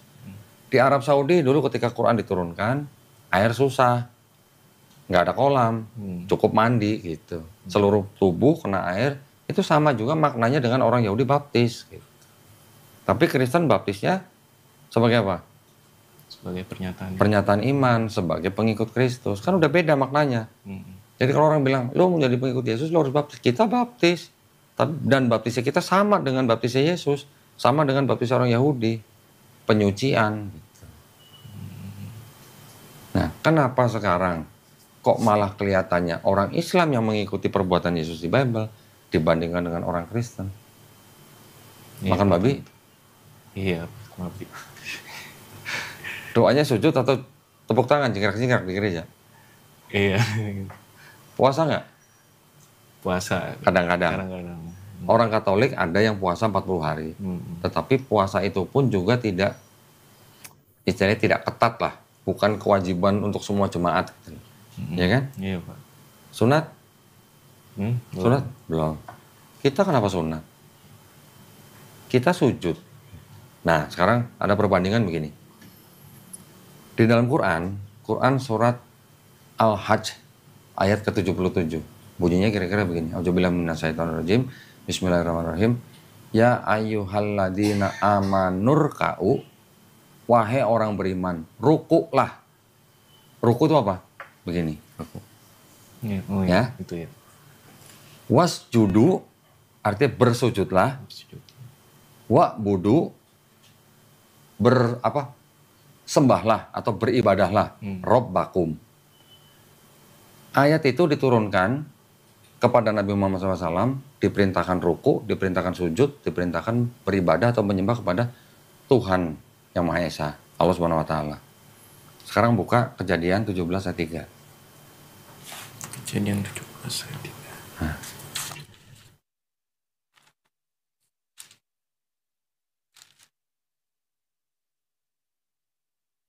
Lalu sujudlah Abram, dan Allah berfirman kepadanya, dari pihakku inilah perjanjianku dengan engkau akan menjadi bapa sejumlah besar bangsa. Abraham sujud ya? Iya, sujud. Keluaran 34 ayat 8.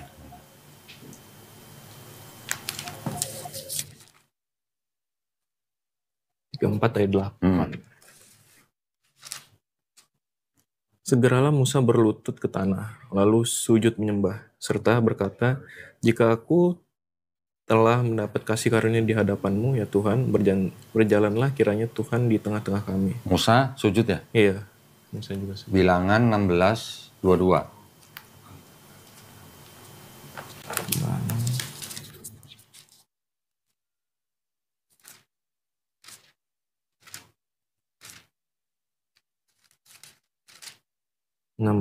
Ayat 22. Tapi sujudlah mereka berdua dan berkata, ya Allah, Allah dari roh segala makhluk, satu orang saja berdosa, masakan engkau murka terhadap segenap perkumpulan ini? Musa dan Harun itu kan berarti kan? Iya. Sujud. Terus Mazmur 95 ayat 6. Yosua dulu, Yosua 5 ayat 14. Yosua 5 ayat 14.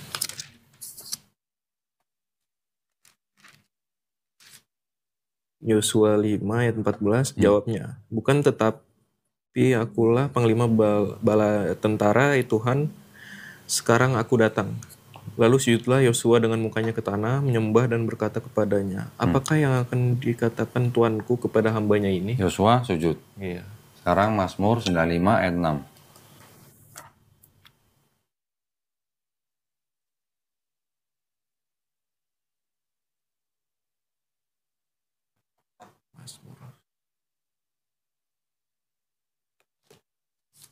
Mazmur 95 ayat 6. Mazmur 95 ayat 6. 95 ayat 6. Masuklah, marilah kita sujud menyembah, berlutut di hadapan Tuhan yang menjadikan kita. Daud dan umatnya sujud. Sujud. Ya. Nehemia 8 ayat 6.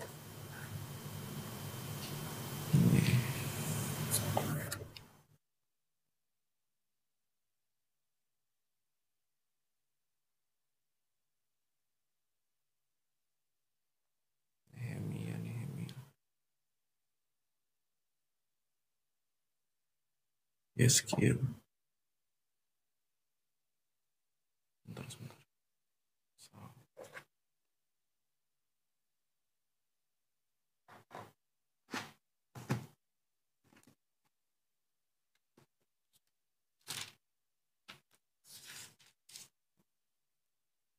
Nehemia berapa? 8 ayat 6.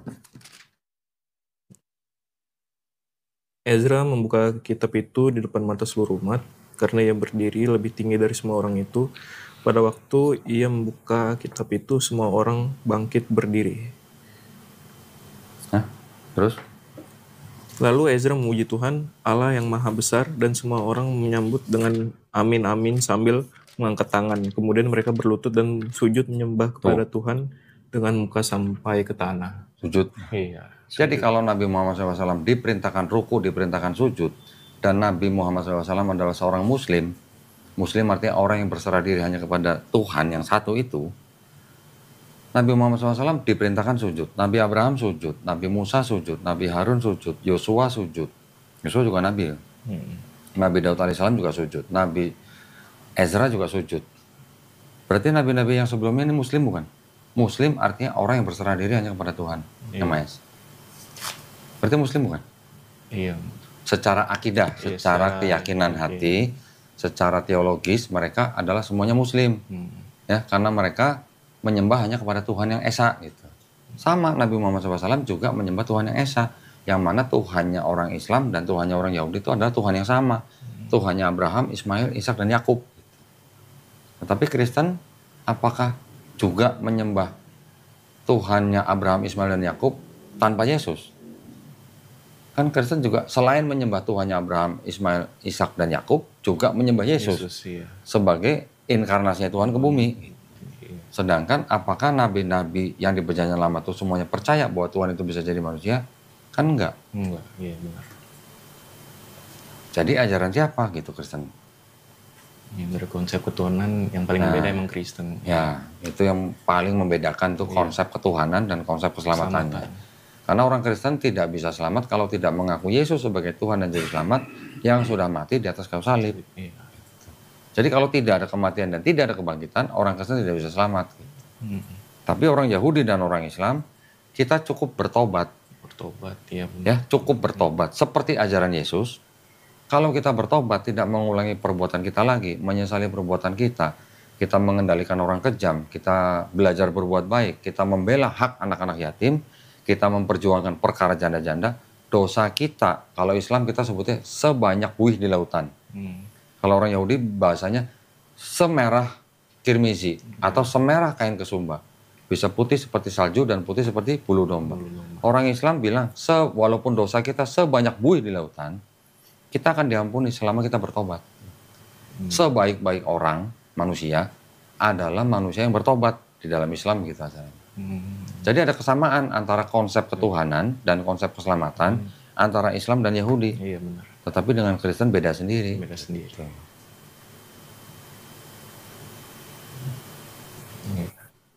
Dan kita yang mengikuti perbuatan Yesus di dalam Bible. Enggak? Iya benar Pak. Kita sujud, kita sunat, kita puasa, kita nggak makan babi, kita dikafani kalau mati. Orang Kristen kalau mati masuk mana? Masuk peti. Masuk peti. Pakai baju pengantin. Iya, pakai jas. Pakai baju pengantin, taruh Bible di sampingnya sini gitu kan. Iya. Nah, kira-kira yang mengikuti Yesus itu yang mana? Islam atau Kristen? Iya, lebih ke... Saya berani mengatakan bahwa Yesus tidak pernah mengajarkan ajaran Kristen. Ya. Orang Kristen yang mengaku sebagai pengikut Yesus itu sebenarnya bukan pengikut sejatinya Yesus, tapi pengikutnya Paulus. Orang Kristen pengikutnya Paulus, penyembah Yesus. Gitu. Bedanya antara Islam, Yahudi, dan Kristen tentang Yesus, Islam kita juga beriman kepada Yesus sebagai nabi, ya, karena Yesus adalah salah seorang nabi yang perkasa, yang lahir dengan ajaib mujizat, juga diberikan kuasa atau mujizat menyembuhkan orang sakit, membangkitkan orang mati. Kita juga beriman. Jadi imannya orang Islam tidak lengkap kalau kita tidak beriman kepada Yesus, Nabi Yesus. Gitu ya. Karena di Islam kita punya rukun iman. Beriman kepada Allah Subhanahu wa taala, beriman kepada malaikat-malaikatnya, beriman kepada kitab-kitabnya, beriman kepada nabi-nabinya, termasuk Nabi Yesus. Islam, Quran kita menyebutnya dengan Isa. Isa putra Maryam. Kita juga beriman kepada hari akhir, kiamat. Kita juga beriman kepada qada dan qadar, takdir. Orang Batak Karo. Bisa nggak milih lahir jadi orang Batak Karo? Nggak bisa. Nggak bisa. Itulah namanya takdir mutlak. Rezekinya sudah ditaker, umurnya sudah ditetapkan. Yang tahu siapa? Allah Subhanahu wa taala. Gitu. Sedangkan Yesus sendiri di dalam Yohanes 17 ayat 3 Bersyahadat. Coba buka. Yohanes 17 ayat 3. Yohanes 17. Yohanes Perjanjian Baru. 17 ayat 3. 17 ayat 3. Inilah hidup yang kekal itu. Hidup kekal itu apa maksudnya? Hidup yang kekal tidak ada Akhirat. Iya, Nah, terus? Yaitu bahwa mereka mengenal Engkau satu-satunya Allah yang benar. Engkau siapa? Bapa. Bapa, iya. Terus sebagai apa? Satu-satunya Allah yang benar. Allah yang benar. Terus? Dan mengenal Yesus Kristus yang telah Engkau utus. Nah, sekarang kalau engkau satu-satunya Allah yang benar, Yesus yang kau utus. Terjemahannya coba ke bahasa Arab. Jadi apa? La ilaha illallah Isa Rasulullah. Itu berarti syahadatnya Yesus. Nanti mungkin kalau dibaca lagi ada Yesus sudah dimuliakan sebelum dunia diciptakan. Ada ayat-ayat seperti itu juga di Yohanes 17. Itu nggak masalah buat kita. Artinya kita Islam memandangnya sebagai setiap manusia, nggak cuma Yesus. Bahkan di kitab Perjanjian Lama sendiri ada Salomo atau Sulaiman, ada Nabi Ayub, ada Yeremia. Mereka semua sudah diciptakan dan diketahui oleh Yesus, oleh Tuhan Yang Maha Esa sebelum, bahkan dikatakan sebelum dunia diciptakan. Yeremia juga sudah diketahui dan sudah ditentukan menjadi nabi sebelum dia masuk ke dalam kandungan ibunya. Yeremia 1 pasal ayat 5. Salomo dan Ayub juga begitu. Mereka sudah ada sebelum dunia diciptakan. Jadi artinya manusia, baik itu Sulaiman, Ayub, Yeremia, Yesus, bahkan Paulus sendiri juga mengatakan bahwa setiap manusia ini sebelum lahir, sebelum menjadi manusia, kita sudah ada. Tapi bukan dalam bentuk badan begini. Tapi kita sudah ada dalam bentuk apa? Dalam pengetahuan Tuhan. Tuhan sudah mengetahui, Ridwan, saya, Nabi Muhammad SAW, Nabi Yesus, Nabi Sulaiman, Nabi Ayub, semua sudah diketahui oleh Tuhan Yang Maha Esa. Kan dia maha mengetahui. Sebelum jadi nabi pun sudah ditentukan dia akan jadi nabi sebelum masuk kandungan. Nabi Yeremia gitu. Benar. Jadi ketika ada ayat nanti, sebelum Abraham aku ada, ya nggak masalah. Sebelum Abraham aku, nggak usah sebelum Abraham ada, sebelum dunia diciptakan kita sudah ada. Sudah ada di dalam pengetahuan Tuhan gitu. Cuman kalau di situ diceritakan orang-orang imam-imam Yahudi menyalahpahami perkataan Yesus. Dianggapnya Yesus menghujat Allah. Makanya mau dilempar batu. Sampai akhirnya ditangkap dan disalib. Kalau memang Yesus misi ke dunia ini untuk menebus dosa manusia dengan cara mati di atas kayu salib, kenapa Yesus harus sembunyi di Taman Getsemani? Kira-kira kenapa? Kenapa dia nggak datang aja ke imam-imam Yahudi? Saya datang mau menebus dosa kalian, salibkan saya. Selesai perkara, ya enggak? Iya, benar. Kenapa harus drama ngumpet di Taman Getsemani, ditangkap, kemudian diadili, kemudian disiksa, sampai akhirnya disalib? Itu drama atau bukan kalau begitu? Iya, ada drama. Iya kan? Iya, benar, Pak. Nah, Ridwan kalau ada pendapat silahkan. Iya, benar sih. Harusnya ya langsung menyerahkan diri aja, emang bener kalau Yesus tinggal bilang kumpulin semua bangsa Israel ya. Dia bisa kasih makan 5.000 orang kok dengan 5 roti dan 2 ikan. Apa susahnya dia kumpulin semua orang, aku datang untuk menebus dosa kalian. Yang percaya kepada aku selamat, yang tidak percaya nggak selamat. Nah, udah datang Imam Yahudi, salibkan aku gitu kan. Harusnya kan begitu. Iya, harusnya. Kenapa dia harus takut di Taman Getsemani sampai keringetnya seperti titik-titik darah? Ada kan Lukas? Kenapa dia harus mohon-mohon kepada bapaknya, jikalau bisa lalukanlah cawan ini daripadaku? Ada ayat begitu, pernah dengar?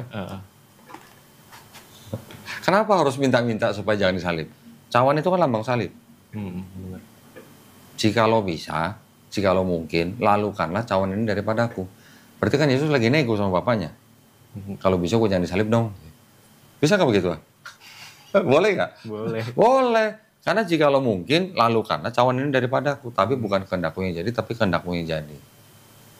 Kalau Yesus bilang, bukan kehendakku yang jadi, tapi kehendakmu yang jadi, itu adalah ciri-ciri orang Muslim. Muslim artinya orang yang berserah diri, menyerahkan kehendaknya kepada kehendak yang menciptakan dia. Gitu. Itu artinya Muslim. Jadi kalau begitu, Yesus sebenarnya Muslim. Gitu. Karena dia hanya menyerahkan urusannya kepada Bapaknya. Gitu. Kalau nanti Yesus menjadi Tuhan, dia adalah firman yang turun menjadi manusia, itu adalah teologisnya orang Kristen. Doktrinnya orang Kristen begitu. Dengan ayat-ayat yang dicomot-comot, misalnya Yohanes 1:1, Yohanes 1:14, firman itu menjadi manusia. Nanti ada lagi, aku dan Bapa adalah satu, Yohanes 10:30, Yohanes 8:58, sebelum Abraham engkau ada. Aku adalah Alfa dan Omega. Aku adalah Alfa dan Omega di Wahyu gitu. Sekarang kalau dibilang Yesus mengatakan aku adalah Alfa dan Omega, pernah dengar Melkisedek? Belum? Ibrani 7 ayat 3. Coba buka. Ini pendalaman Alkitab ini berarti.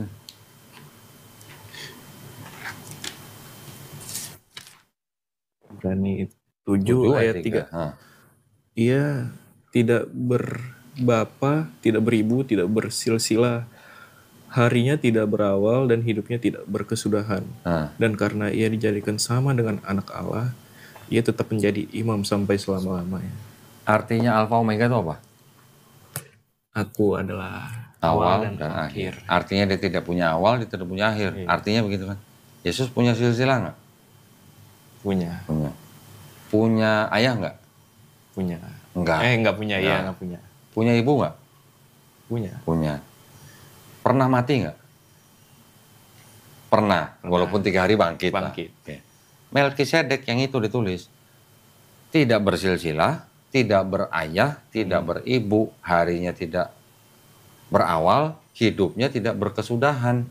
Nggak pernah mati, nggak pernah lahir, nggak punya ayah, nggak punya ibu, nggak punya silsilah. Hebatan mana Melkisedek sama Yesus? Oh iya, tidak bersilsilah hari. Belum pernah baca berarti ini. Hebatan mana Melkisedek sama Yesus? Abraham aja memberi perpuluhan kepada Melkisedek. Wah iya juga ya. Lebih ya. Hebat mana? Berarti kalau dipikir ya lebih hebat. Iya, kenapa nggak menuhankan Melkisedek? Dia disamakan dengan anak Allah kan. Yesus juga disebut anak Allah. Melkisedek juga disamakan dengan anak Allah. Kenapa yang dituhankan Yesus bukan Melkisedek? Karena Melkisedek tidak disalib gitu mungkin. Tapi kan lebih hebat dari Melkisedek. Iya. Jadi dalam hal ini Yesus tidak cocok kalau disebut Alfa dan Omega. Karena dia punya ibu, dia bersilsilah, dia pernah dilahirkan, dia pernah mati, walaupun dia pernah bangkit. Lebih hebat Melkisedek, harinya tidak berawal, hidupnya tidak berkesudahan. Tidak bersilsilah, tidak berayah, tidak beribu. Adam juga tidak punya ayah, tidak punya ibu kan? Kenapa nggak dituhankan sama Kristen? Karena tidak menebus dosa gitu. Iya, tidak menebus dosa. Maksud saya, standarnya orang Kristen untuk menuhankan Yesus masih kalah dengan standarnya Melkisedek. Iya, benar. Gitu. Nanti orang Kristen bilang, Yesus itu Tuhan karena dia bisa membangkitkan orang mati. Betul? Betul. Pernah dengar begitu? Iya, benar. Pernah dengar nggak Nabi Yehezkiel bisa menghidupkan orang mati bahkan dari tulang belulang? Dan nggak cuma satu, banyak. Belum pernah dengar. Mau baca? Ada di Perjanjian Lama. Oh, ada ya Pak? Ada. Yehezkiel membangkitkan orang mati. Satu pasukan yang dibangkitkan, bukan satu orang loh. Yesus membangkitkan cuma Lazarus doang kan. Itu pun berdoa dulu gitu Yesusnya. Iya. Yehezkiel membangkitkan orang mati dari tulang belulang. Udah hancur. Tumbuh urat, tumbuh daging, jadi manusia, perang gitu. Hebatan mana sama Yehezkiel? Nabi Elisa di Perjanjian Lama sudah mati, ya, ketiban sama orang yang sudah mati juga. Orang yang sudah mati ini niban tulang belulangnya Nabi Elisa bisa hidup. Nggak perlu berdoanya Nabi Elisa. Hebatan mana? Iya. Paulus diceritakan ketika dia berkhotbah di sebuah rumah lantai 3, seorang pemuda mendengar khotbahnya Paulus, saking ngantuknya dia jatuh dari lantai 3 mati. Orang bilang dia udah mati. Paulus turun, didekep, nggak usah berdoa dulu kayak Yesus, Paulusnya. Cuma didekep sama Paulus, jangan ribut, orang ini lagi tidur. Bangun. Hebatan mana sama Yesus? Iya juga sih Pak. Nah.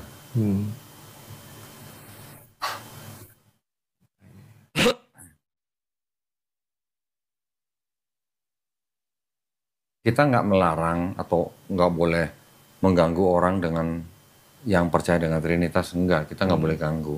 Ya, tapi ini adalah diskusi ya. Diskusi, Pak. Silahkan kalau ada menurut sangka silahkan.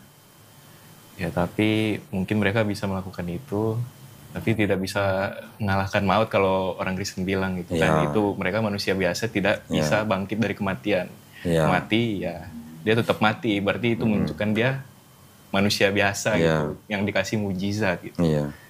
Karena orang Kristen percaya pada kebangkitan Yesus itu banyak saksi gitu. Murid-muridnya. Kata siapa? Kata Bible kan? Kata Alkitab. Iya, kata Bible. Kata 4 gospel lah ya. Kata 4 gospel. Sekarang yang nulis 4 gospel ini siapa? Murid-muridnya itu. Yakin? Murid-murid Yesus itu. Yakin? Yang diajarkan ke saya ya gitu. Itu tradisi Kristen. Dari mana nama Matius, Markus, Lukas, Yohanes? Dari mana? Nama-nama. Yang memberi nama kitab itu, kitab ini namanya Matius, kitab ini namanya Markus, kitab ini namanya Lukas, kitab ini namanya Yohanes. Yang memberi nama itu siapa? Yang menulis kitab itu sendiri. Ada nggak ayat aku bernama Matius? Menulis untuk siapa gitu ada nggak? Belum. Nggak ada. Aku bernama Markus, menulis untuk siapa? Nggak ada. Kalau Paulus nulis surat, aku Paulus, Rasul Yesus. Ngaku, aku Paulus gitu nulisnya. Tapi di Matius, Markus, Lukas, Yohanes nggak ada ayat-ayat aku bernama Matius, menulis ini untuk siapa gitu, nggak ada. Matius, Markus, Lukas, Yohanes nggak ada ayat begitu. Bahkan di Matius diceritakan Yesus datang menemui Matius, ya, menyuruh dia turun dari pohon, lalu dia mengikuti Yesus. Lagi nyeritain Matius gitu. Terus Matius nulis dengan kata dia mengikuti Yesus gitu, kan aneh gitu. Jadi menggunakan kata ganti ketiga. Gitu. Bukan. Hah? Matius mah pemungut cukai. Iya kan makan di rumah. Bukan turun dari pohon. Siapa Tadeus apa siapa ya turun dari pohon? Zakheus. Enggak, yang Matius Lewi juga dari pohon kan? Bukan, beda. Matius pemungut cukai. Atau disebut Lewi. Iya, tapi kan juga ada menggunakan kata dia. Iya, itu Yesus narik Matius. Iya. Oh, apa saya salah berarti? Siapa? Zakheus. Zakheus yang naik pohon. Kalau Matius pemungut cukai. Iya, pemungut cukainya iya. Sebentar. Matius, engkau pemungut cukai ikutlah dengan aku. Lalu dia mengikuti Yesus kan? Ya.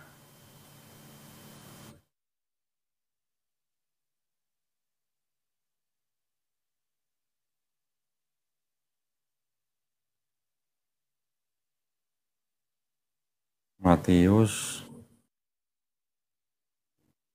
pemungut cukai. Ya maksud saya di ayat-ayat itu penulis kitab Matius menceritakan Matius dengan kata dia gitu. Menggunakan kata ganti orang ketiga. Bukannya nggak boleh. Cuman kan nggak make sense gitu loh. Orang nulis, kalau dia penulisnya kenapa dia menyebutkan dia sebagai orang lain gitu. Paham nggak maksudnya? Iya, Pak.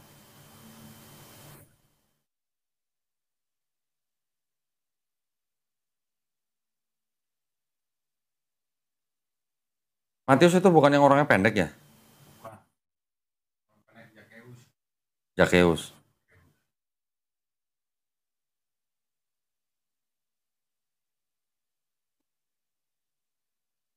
Ya mungkin saya salah lah, itu Zakheus mungkin. Ya tapi intinya gitu. Yang di Yohanes juga begitu. Dia murid yang dikasih Yesus, menggunakan kata dia juga. Jadi menurut ahli-ahli perjanjian baru, penulis 4 gospel, Matius, Markus, Lukas, Yohanes, itu bukan orang yang bernama Matius, Markus, Lukas, Yohanes. Nama-nama itu diatributkan oleh bapak-bapak gereja di abad kedua. Yang pertama memberi nama Matius dan Markus itu adalah Santo Papias namanya. Tahun 130 Masehi. Yang memberi nama Matius, Markus, Lukas, Yohanes itu Santo Irenaeus. Tahun 180 Masehi. Jadi itu nama-nama yang disematkan atau diatributkan. Nggak ada ayat-ayat aku bernama Matius menulis kitab ini untuk siapa gitu, nggak ada. Artinya, menurut ahli-ahli perjanjian baru sendiri, penulis Matius, Markus, Lukas, Yohanes itu adalah orang-orang yang bukan saksi mata langsung. Juga bukan orang yang mengenal saksi mata langsung. Ibaratnya penulis-penulis ini adalah orang-orang yang tidak pernah ketemu Yesus, tidak pernah jalan-jalan bareng Yesus, ibaratnya tidak pernah ngopi bareng Yesus gitu lah. Tidak pernah hidup bersama. Tidak pernah hidup bersama Yesus, nggak ada. Bukan. Ini kata orang-orang ahli perjanjian baru loh. Di ini ada nih. Di Five Gospel disebutin nih. Bagaimana gospel-gospel itu memperoleh nama-namanya.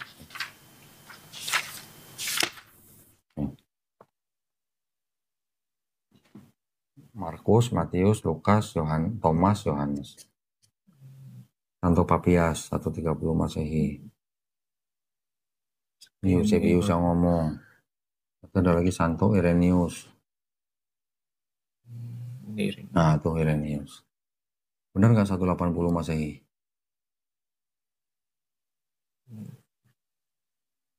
Pokoknya tahun itulah. Iya, 180. Nah, menurut ahli-ahli perjanjian baru juga, dari 4 gospel ya, kalau Thomas ini kan nggak masuk Bible kan. Markus, Matius, Lukas, Yohanes, yang ditulis pertama tuh Markus. Matius dan Matius dan Lukas menyadur dari Markus. Menyadur. Jadi di dalam Matius 80% isi dari Markus. Yang di Lukas 60% isi dari Markus. Terus Markus menyadur siapa?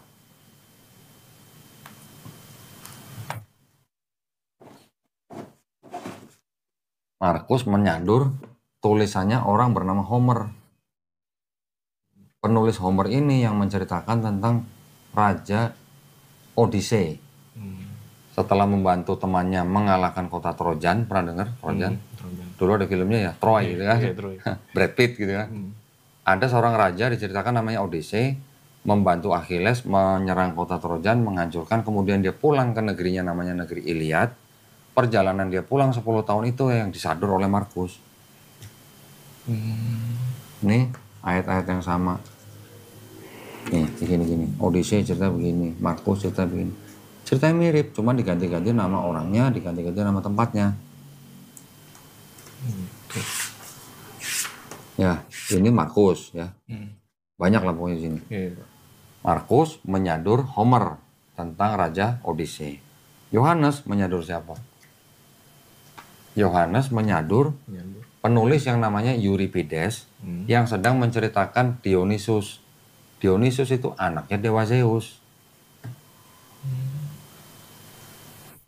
Ya, jadi Markus menyadur ceritanya Odyssey, Yohanes menyadur ceritanya Dionysus.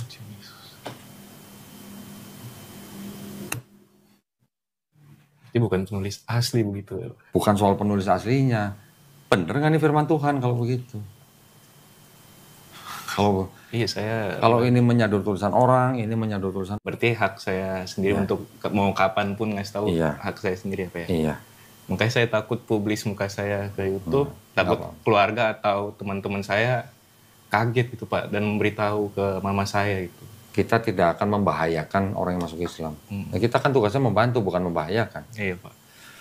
Kalau untuk ditayangkan di YouTube itu hanya untuk syiar agama. Iya. Siapa tahu dari pembicaraan tadi kita tuh ada orang nonton, dia bisa berpikir, kemudian dia menyatakan masuk Islam, kamu juga dapat pahala. Iya. Itu istilahnya. Iya benar. Kalau kamu nggak mau ditampilkan mukanya, nanti sama editor bisa ditutup, mau diganti muka siapa juga bisa ya. Pesan aja mau ganti muka siapa, Rik. Mau Harry Potter bisa. Atau cuma mau di blur juga bisa. Bisa itu. Kelihatan muka aja. Bisa. Mudah-mudahan suara nggak dikenal gitu. Suara diganti bisa, Rik ya? Bisa, suara juga bisa diganti. Tenang aja. Kita bisa bantu. Yang bisa kita bantu, kita pasti bantu. Dan kita tidak mau membahayakan si calon mualaf itu. Iya Pak, ya udah. Yang penting kamu yakin masuk Islam atas kemauan kamu sendiri. Iya Pak. Ya? Iya. Alhamdulillah. Nanti kita bantu. Bentar ya. Ini kita mau pergi nih soalnya nih. Bukan bermaksud mengusir. Enggak Pak, enggak apa-apa. Ini masalah juga ada orang mau masuk Islam, dia juga tertahan di rumah sakit. Baik, kita langsung aja mulai ya. Sebenarnya tadi saya dapat infonya bahwa Ridwan ini datang mau bersahadat. Tapi kan tadi Ridwan bilang mau diskusi dulu. Iya, nggak ada masalah, kita layanin. Mau diskusi dulu, bahkan ada yang 7 jam, 5 jam juga kita layanin. Yang penting masuk Islam dengan keyakinan yang penuh gitu ya. Iya, Pak. Jangan ada keraguan-keraguan. Ya, ini tadi jadi sertifikatnya sudah dibuatin. Oh iya, bawa KTP nggak? KTP Tadi udah dibalikin belum KTP-nya? bentar. Saya cuma mau cocokin takut salah di sini. Ini Pak. Nah, Ridwan Rudolf Aditya, betul ya? Iya Pak. Kok ada Rudolf ini? Nama baptis kayaknya. Oh, baptis. Iya. Oke. Ya, KTP Jakarta Timur. Ini sertifikat sudah dibuat, jadi Ridwan tinggal hanya membacakan dari sini. Pernyataan memeluk agama Islam dan seterusnya sampai sini, sampai dengan ini saya nama siapa, agama sebelumnya apa, dengan kesadaran ini dibaca sampai 2 kalimat syahadat baru saya tuntun syahadat. Oh, saya baca dari, Ya, dari sini. sini. Iya.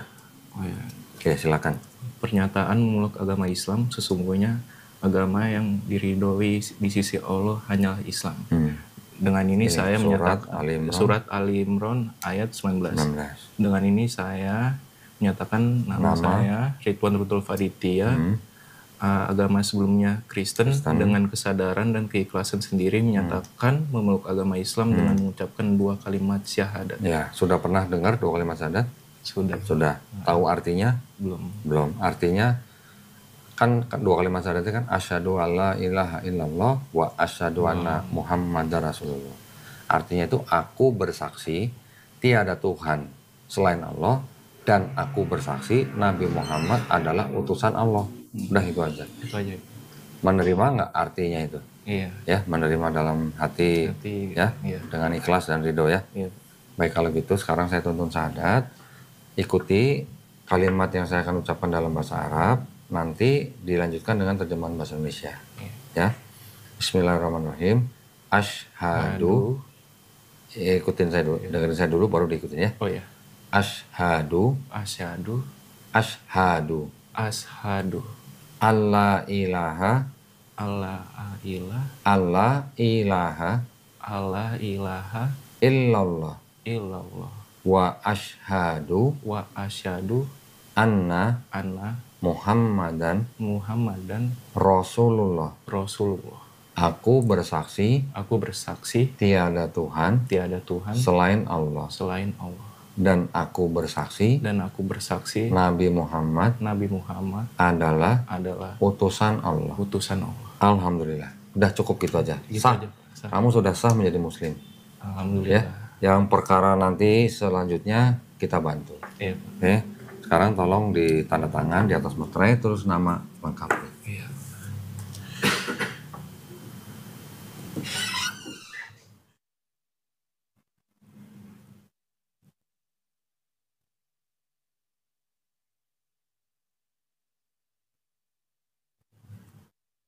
Ya, ini nanti pulang, ini tinggal ditempel foto sendiri ya. Sendiri ya. Foto Ridwan ya, jangan foto orang lain ya. Iya, Pak. Foto Ridwan, ini KTP saya pulangin. Ini nanti pulang, setelah ditempel foto, diusahakan dilaminating, di fotokopi. Terus secepatnya Ridwan ke kelurahan untuk mengganti keterangan agama di KTP. Ya. Ini ada bingkisan yang sudah kita siapkan. Belum sunat kan? Belum, Pak. Tunggu di rumah, nanti tentukan hari dan tanggal ke Mbak Suci. Iya. Ya, saya mau sunat tanggal sekian, hari apa, jam berapa gitu. Alamat kosan saya. Alamat kosan. Iya. Jadi nanti kita kirim juru sunat ke kosannya Ridwan. Iya, Pak. Sunat di tempat kosnya. Iya, bisa, Ya? Pak. Bisa, nggak usah bayar, Nggak usah, semuanya gratis. Benar, Pak. Ya, sunat di tempat kosan, nanti juga sekalian dikasih obat. Jadi nggak perlu ke apotek lagi beli obat, nggak usah. Oke. Cari waktu yang paling baik, yang maksudnya yang paling nyaman, ya. Jangan mengganggu pekerjaan. Ini ada sarung, ya, dari BHS Tech, sarung atlas, masya Allah ya. Ini adalah persembahan dari BHS Tech. Ini ada sajadah. Nah, sajadah ini ada tulisannya nih. Nanti dipraktekkan ketika sambil baca buku ini. Ini ada buku petunjuk sholat, ya, dibaca mulai dari niat, wudhu, sholat dan segala macam, berapa rakaat, sholat ini, nanti semuanya ada di sini, ya, dibaca. Prakteknya pakai sajadah ini. Kalau lupa baca ini. Mau baca itu? Ya, iya, Pak. Sholat sehari 5 kali, cepat bisa pasti, insya Allah. Iya. Ini buku Iqra. Nah, buku Iqra ini nanti dipergunakan. Nanti ya, juga kasih tahu ke Mbak Suci Mbak, saya bisa menyediakan waktu dalam seminggu 2 hari, hari apa, jam berapa. Ya, Iya Pak. nanti kita juga kirim guru privat ke kosannya Ridwan. Belajar Iqra, belajar sholat, belajar akidah, sampai belajar nanti supaya sampai bisa baca Quran. Ya, Iya, Pak. Qurannya juga kita harus sediain. Ini ada Quran, mushaf, Al-Quran tajwid mudah, keluaran dari Ummul Qura. Ya, ini nanti dipakai untuk dibaca setelah bisa baca Iqra. Ya. Kalau mau baca terjemahnya dulu boleh, tapi adabnya memegang Quran harus berwudu. Berwudu ya Pak. Ya, berwudu dulu baru baca. Ya. Iya Pak. Belum bisa baca bahasa Arabnya, baca terjemahnya dulu. Baca terjemah. Ya, ya. Ini tolong diterima. Ini. Oh ya, satu lagi sebentar.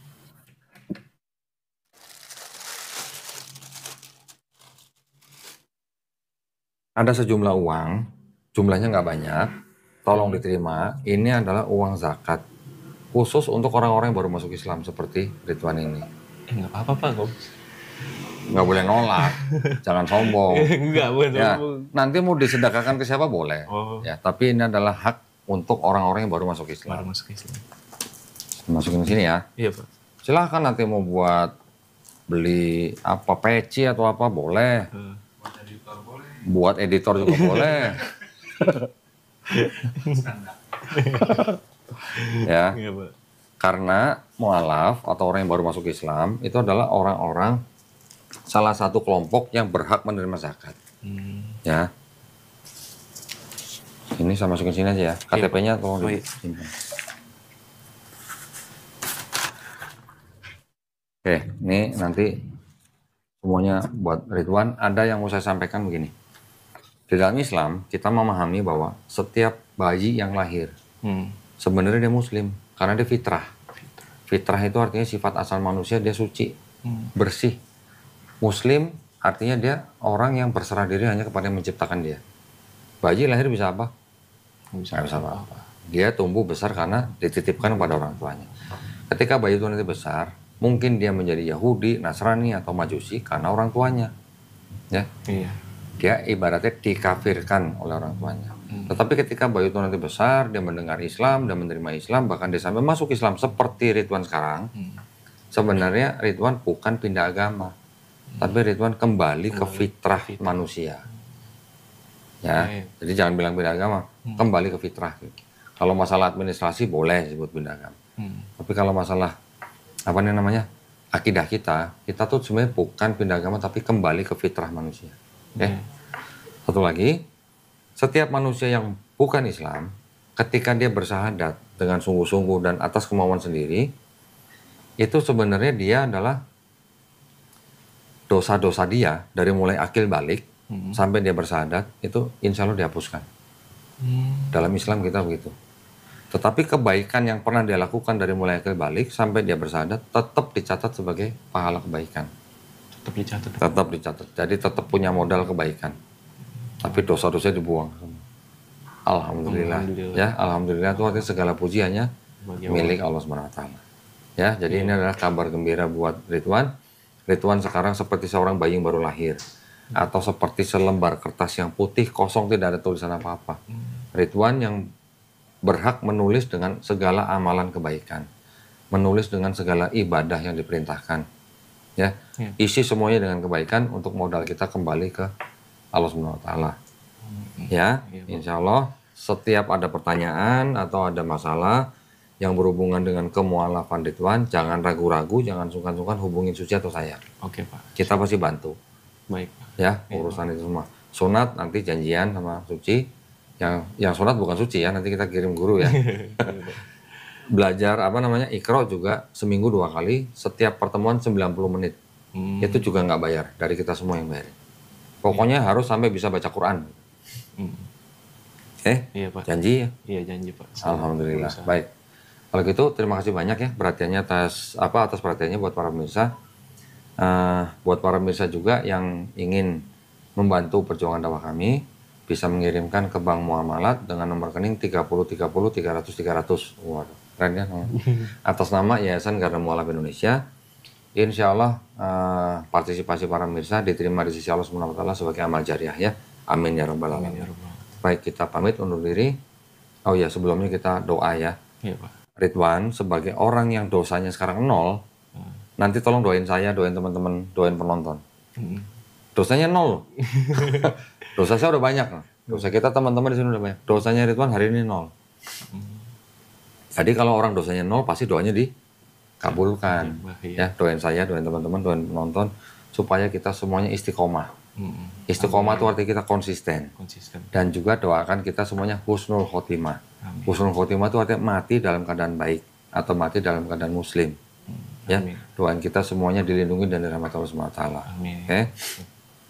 Juga saya berdoa juga buat kita semua, mudah-mudahan kita semua dijadikan golongan manusia yang mengikuti apa yang sudah diturunkan Allah Subhanahu wa taala melalui rasulnya, dan juga kita dijadikan golongan manusia yang menyaksikan keesaan Allah. Amin. Ya, juga kita berdoa semuanya agar kita semua dihindarkan dan dijauhkan dari api dan azab neraka.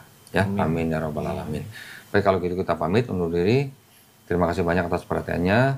Akhir kata wabillahi taufiq wal hidayah. Wassalamualaikum warahmatullahi wabarakatuh. Saya belum peluk. Gimana sih? Peluk dulu dong. Ya, Ridwan sekarang saudara saya dalam iman yang baru. Mudah-mudahan istiqomah ya. Insya Allah. Alhamdulillah.